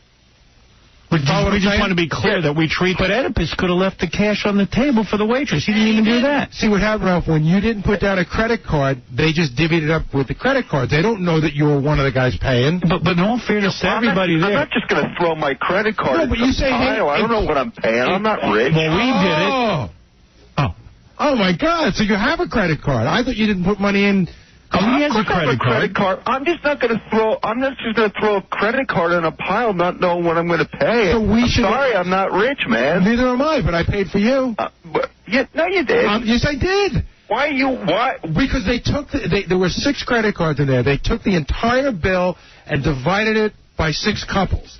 Your credit card wasn't in there, so I paid for you. Oh, thank you. You're welcome. And look at what you caused, Ross. But wait, in all fairness wait. everyone... I just have a question. Ross is throwing this party or whatever. Right. How is that supposed to be handled? How is it supposed to be paid for? Ross is supposed to pay for it. He invited us to dinner to celebrate his birthday. He invited us to a party. Let me ask you something. When you go to a wedding, do you pay for the wedding? You give a gift, but you don't pay for the wedding. You get an invite. You expect, you're going to eat dinner, but you're not paying. I mean, I've gone out to dinner with Ross. Ross has treated me. I think everybody pays but the guy whose birthday it is. Then you say that up front. But then you say it up front. You say, listen, we're having a party and we need you to pay. And the guy doesn't throw that party. A bunch of friends get together and say, let's all take Ross out to dinner. When I have a birthday party, I pay for it. Unless I say to him up front, hey, listen, you guys are paying. What? Okay. Oh, come on, Ross. You know the deal. What did he say? I don't know. You can't win. I can't win. You should take up the bill. Certain people, and now I'm getting crucified because it was an uncomfortable situation.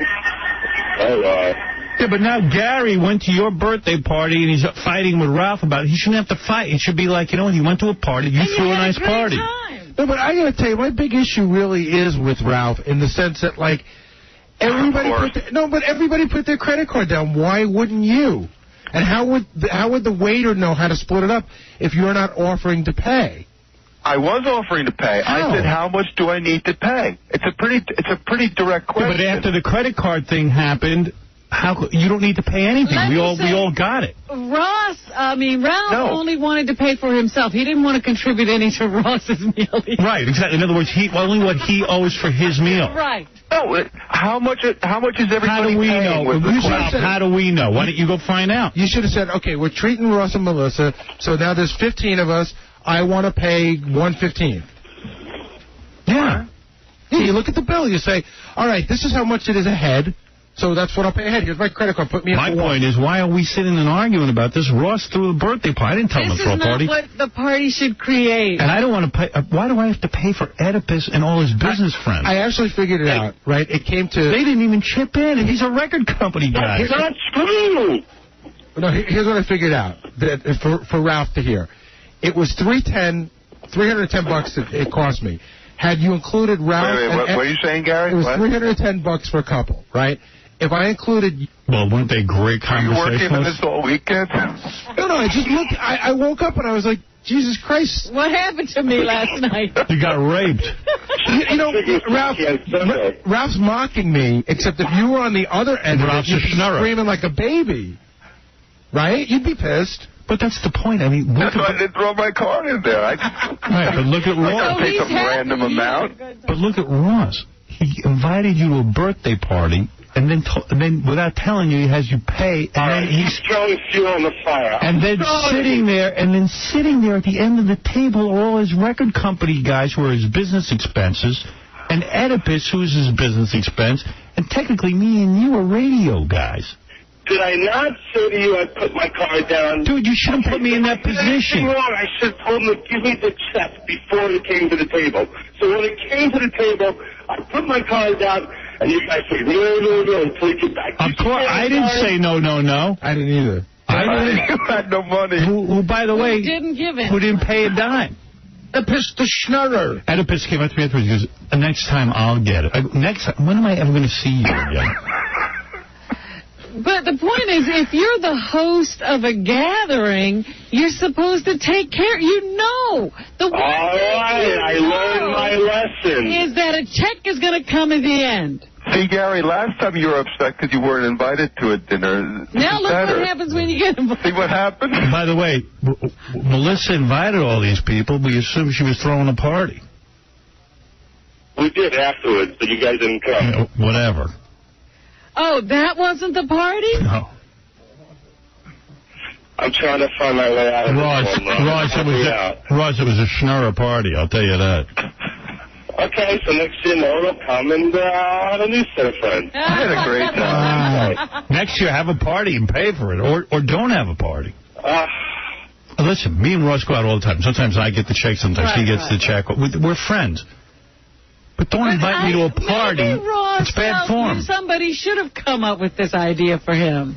Well, that's it. Then he should say it up front.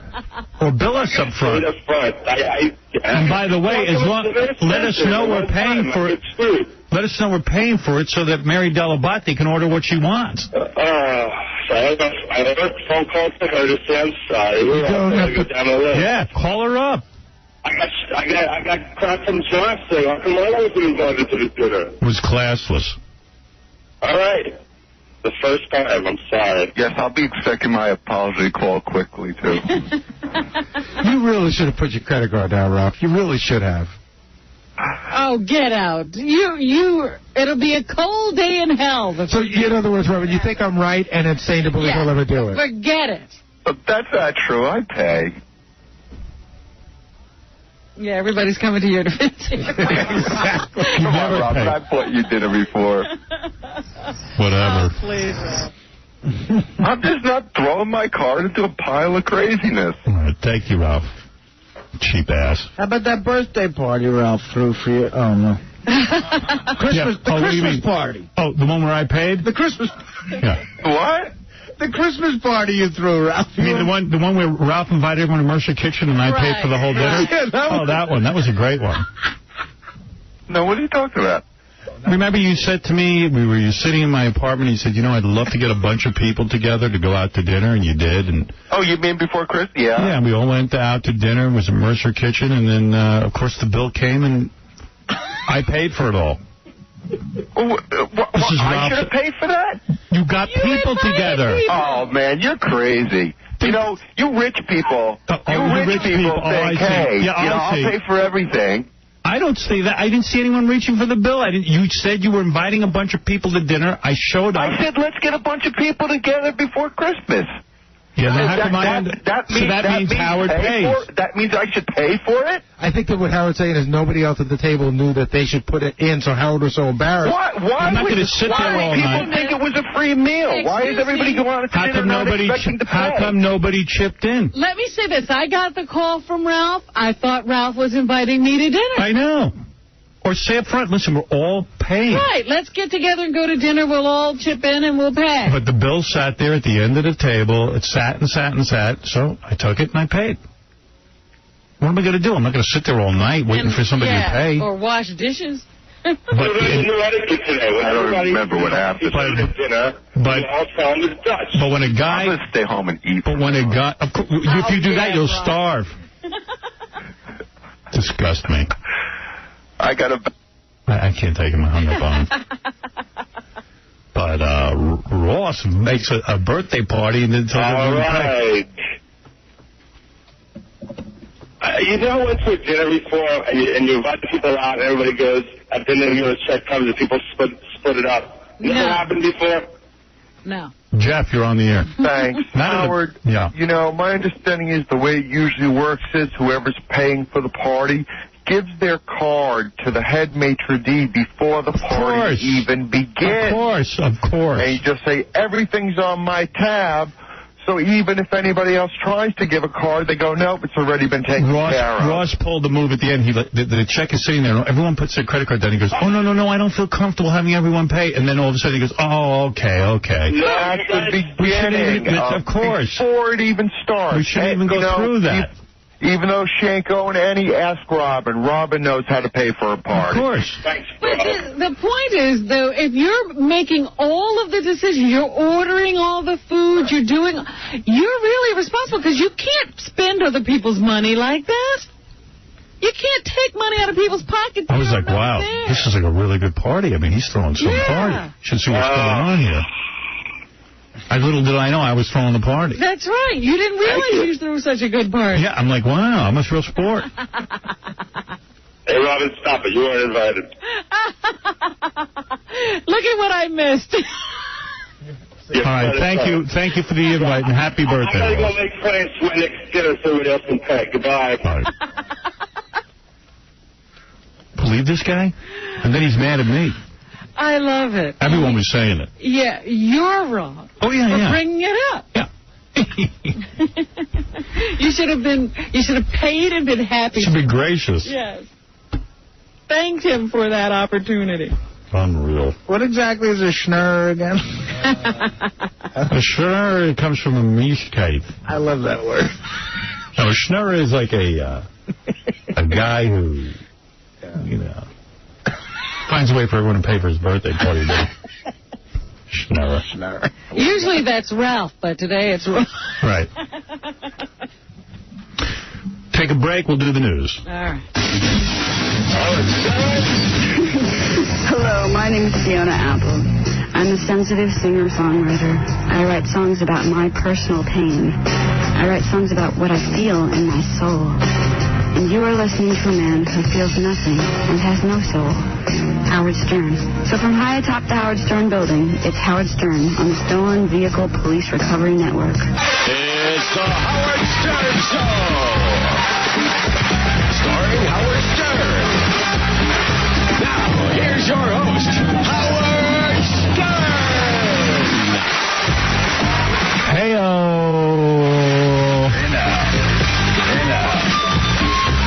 Robin, it's news time. That's right, Howard. It's time for this song. Would you like to sing a tune? Beautiful. Would you like time for that song. Can never get enough of that. Whitney Houston, breast implants or not? Yes, because she's real skinny, and then she's got like 2 big mounds on her. Like you can tell, they smack of fakeness. Huh? I would say yes. All right, you're right. She admitted on a radio show the other day that she has had implants. Before storming out in a huff. Yes, I've had implants. Everything else is great. I wish we could get an interview with Whitney. She sounds like a lot of fun. Captain Jenks made a prank phone call during the horrible disaster that was the space shuttle, blow up. Mm-hmm. And what are you saying? CBS is calling you now? Oh, yeah. They're doing prank phone calls to me. In fact, one guy called me and left a message on my answer machine with a phone number and said he was from the FCC. So KC went and called the number, and it actually is the CBS number. Somebody from the news organization that I pranked. Now he's getting pranked. Oh, they're pranking him back. Oh, yeah. They're going on the offensive. Very good. Only they're really bad at it, Which will only rile Captain Jenks up even more. Now they're really asking for it. And you know what happened to me a little while ago? Probably Dan Rather doing it. And you know what happened to me a little while ago? What? I went out to the store to get a pack of cigarettes, and a car drove by me, beeped their horn loudly, and then someone in the car threw a feminine product at me. Wow. Well, CBS... You got to expect reaction. Fighting back. It's probably, You think it was a CBS person with the feminine product, too? All right, Captain Jenks, keep us posted. All right, Robin, go ahead. All right. We all know about the famous McDonald's suit where a woman said her coffee was too hot and was awarded $6 million. Right. Now a couple is suing the franchise because of an improperly prepared bagel. They serve bagel at McDonald's? There is a bagel sandwich in the morning, yeah. Huh. And they say that the bagel was so hard it damaged the husband's teeth and the marriage.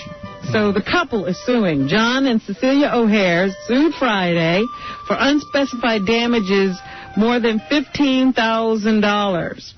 They allege that McDonald's, owned by Johnston's Foods, was negligent and violated an implied warranty that the food sold was reasonably fit for human consumption. The suit alleges that the wife lost care, comfort, consortium, and the society of her husband. Those legal words. Why? If a guy eats a bad bagel, why can't he bang his wife? I don't know, but he broke his teeth and bridge work when he bit into the bagel. Wow. Can't get a fresh bagel at McDonald's. Where can you? So I don't know how much they should get because his teeth broke when he bit into a bagel. But they're suing McDonald's. All right. An American tourist with... who was in, I guess this is in the Philippines, was in a bar, and there was a German dude there, and they were both drinking, and they got into a fight over the hostilities between the United States and Iraq. And the German took out a knife and stabbed the American. Now the American dude is in the hospital. And the German dude is saying, you know what, I'm really sorry, but we were both drunk when we started this argument. But I just love it when drunks have these very serious debates. It can lead to a stabbing. There's a case going on in New Jersey where a teacher is now accused of statutory rape for his relationship with a girl who I guess was at the time about 15 years old. See, the situation was that he was dating her mom, who he met at a parent-teacher meeting. Started dating the mom. The mom started leaving him at home with her daughter and son to babysit while she was at work.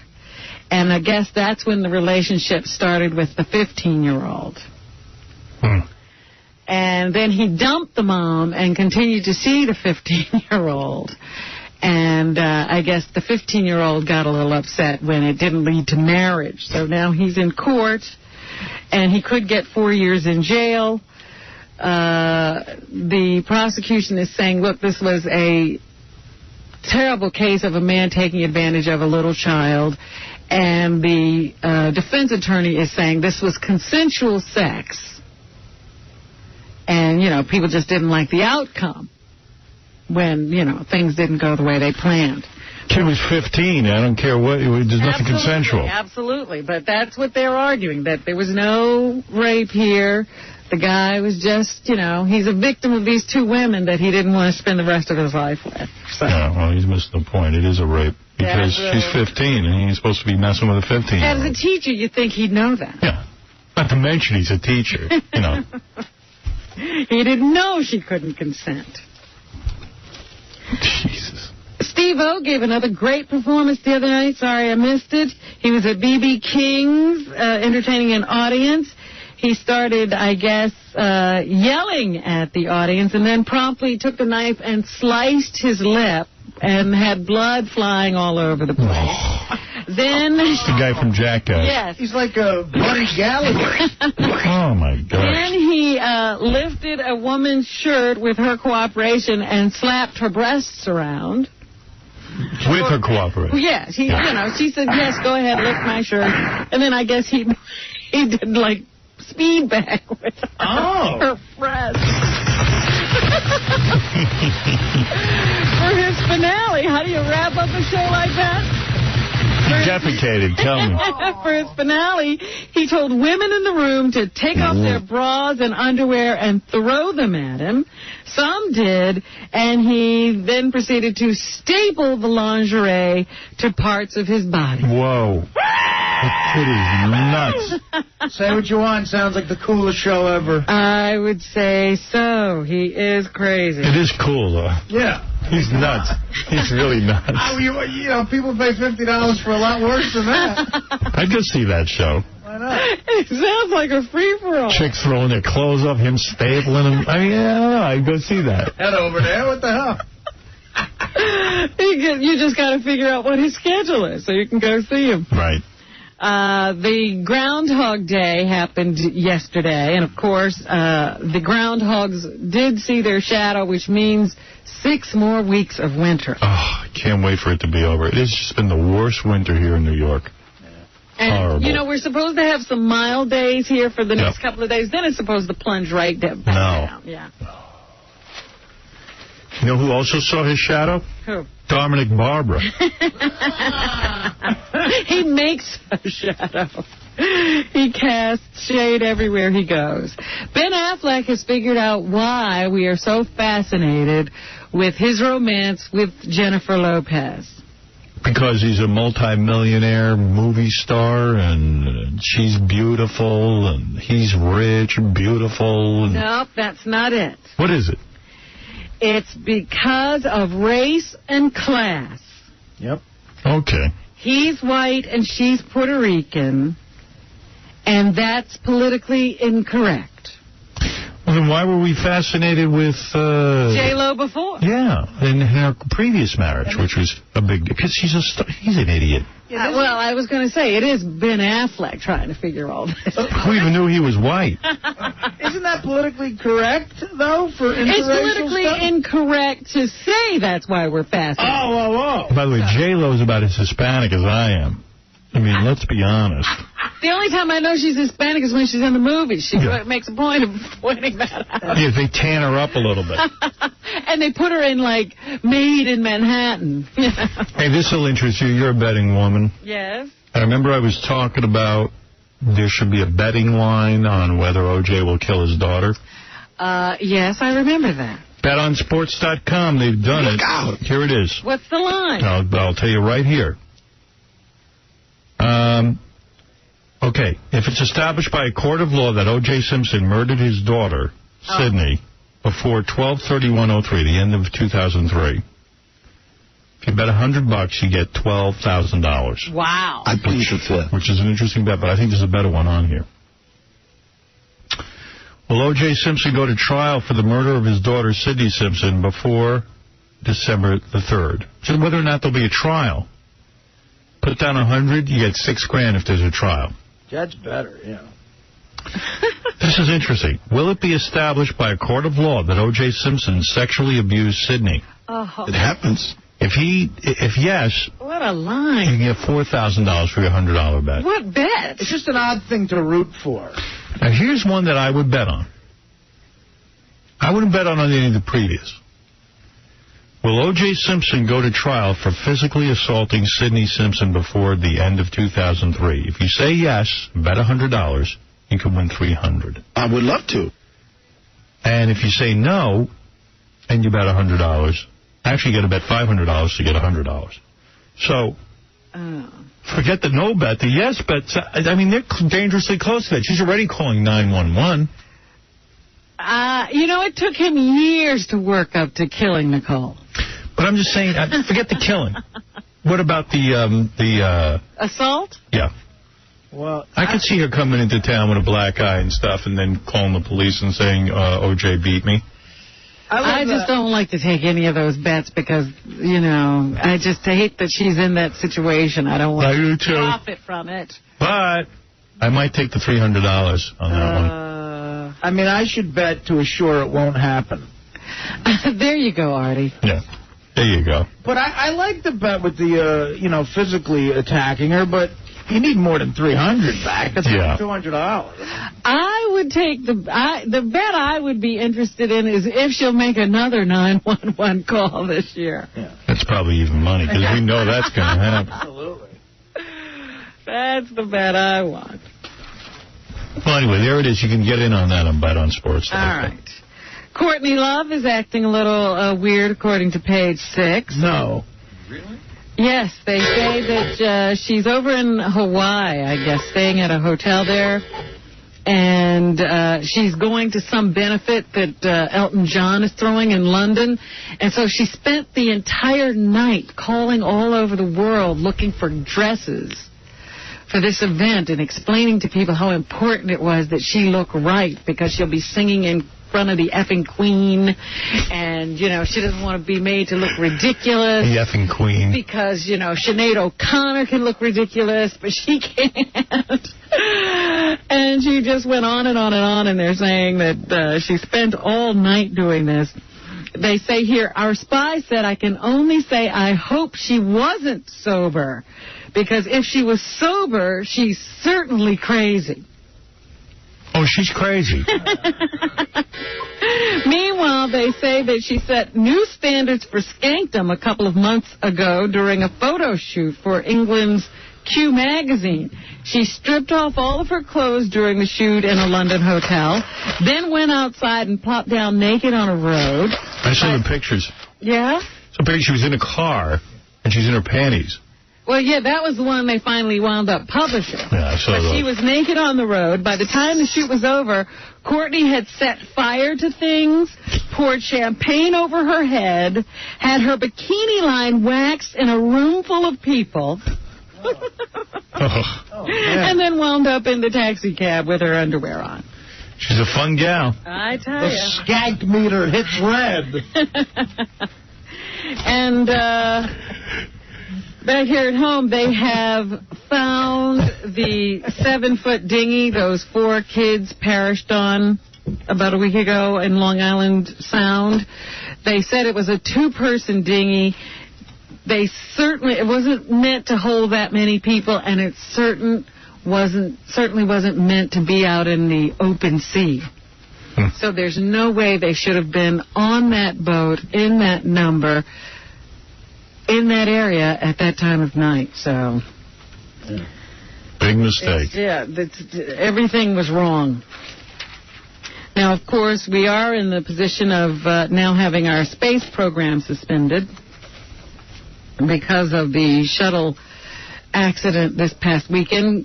The Columbia was the oldest shuttle in the fleet, and from what I understand, they have been, just really stingy with money for NASA in the last several years. So they've been making them maintain this fleet of shuttles with not nearly as much money as they need to. Even though every shuttle was built to withstand more than 100 flights, into outer space, and none of them has nearly reached that. They have to be maintained and they have to be updated, and it takes money to do that. And apparently they've been short on that maintenance money for the program.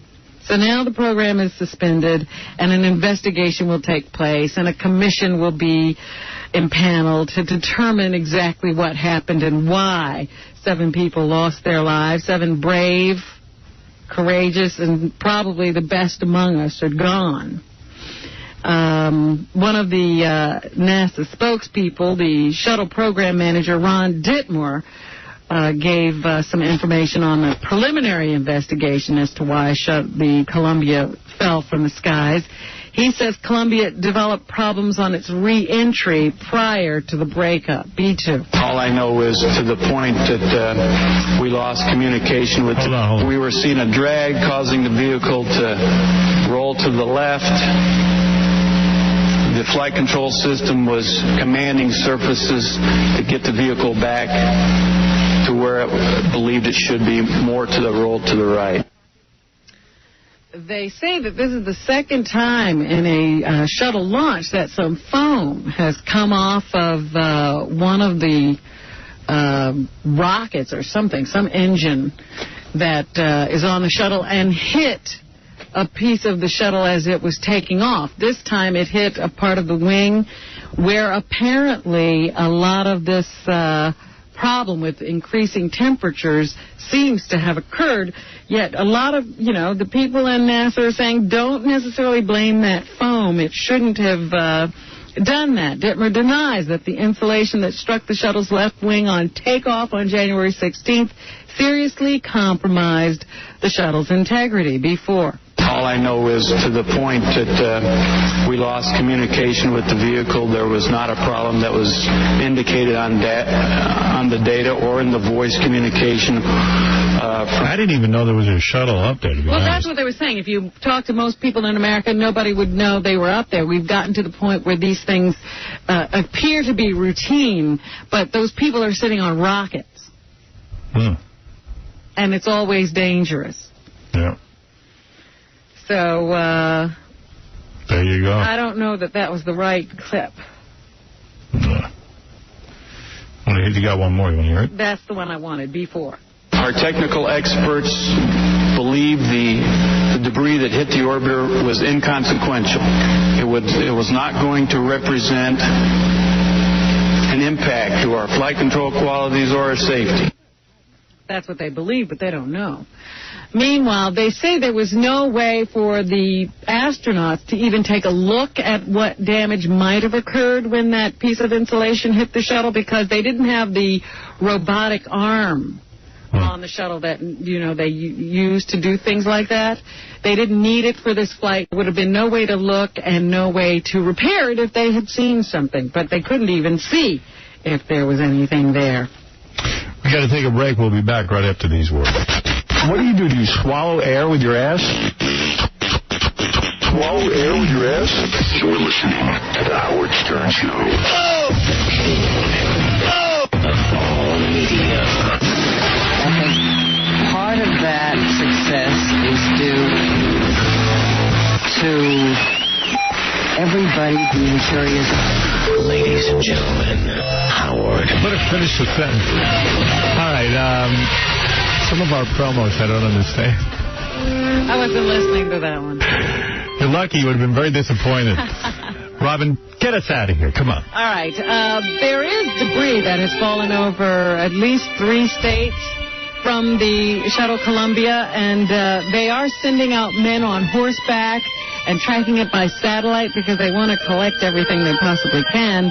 And down in Texas, Judge Sue Kennedy has this appeal for anyone who comes across a piece of shuttle debris. C1. Yeah, Artie, listen carefully. Artie has 7 ads on eBay.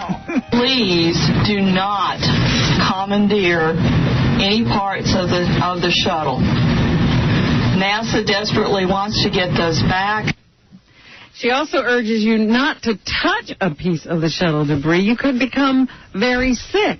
I think they just say that so that we won't touch it. No, C2. Really? Because of the chemicals involved, Any symptoms would be nausea, vomiting, dizziness primarily, so they're going to be similar to flu-like symptoms. I don't know if we should give the space shuttle back to NASA. Look what they do with it. Really? They'll probably rebuild it and wreck somebody else's life. Well, no, they have other shuttles. There's still shuttles that exist. Oh. We have more than one, you know. Well, I just don't want them to send any more people You're the worst, because you always, every disaster sends you running for the barricades. For the hills. Hey. We would have never gotten to this country if we had an eye on you. To use the pieces for spare parts, you know what I mean? Oh, dear. They can't possibly. Keep it out of their hands.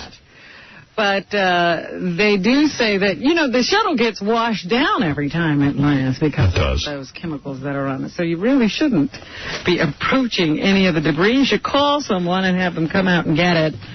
There were people aboard the shuttle. Paul Brown is the father of astronaut David Brown. And he and his wife say that their son would want the space program to continue regardless of his death. See, his brother Doug had asked him, Dave, what if you die in space? He said, NASA won't go on. It has to go on. And that's what Don and I want to say. Yes. Sorry, James isn't there. Senator Lott, what is it? Yes, sir? Yes, Senator Lott. Yes, I think the nigger hit the wrong switch on the show. Oh, come on. That's outrageous. I'm serious, Howard. Senator Lott, I don't, I wish the shuttle had fallen on you. Yeah. So when I was a young boy in Mississippi, my mama always said, if you go into space, don't go with a nigger. Oh, my God. Listen to this guy's sense of humor. Just an idiot. This is not sense of humor. Lest anyone think this is Senator Lott. Howard. It's not. Even he's not dumb enough to say this. Oh, he is. Senator Lott, not on radio. I think it was Strom Thurmond pretending to be Senator Lott. Yeah. Dorothy Brown is the mother of astronaut David Brown, and she talks about the last conversation she had with her son just before he took off on Columbia C5. She would much prefer to have been able to said to him, Dave, I'll be thinking of you every minute. And he gave me a great big kiss. And I know that he wants this program to continue.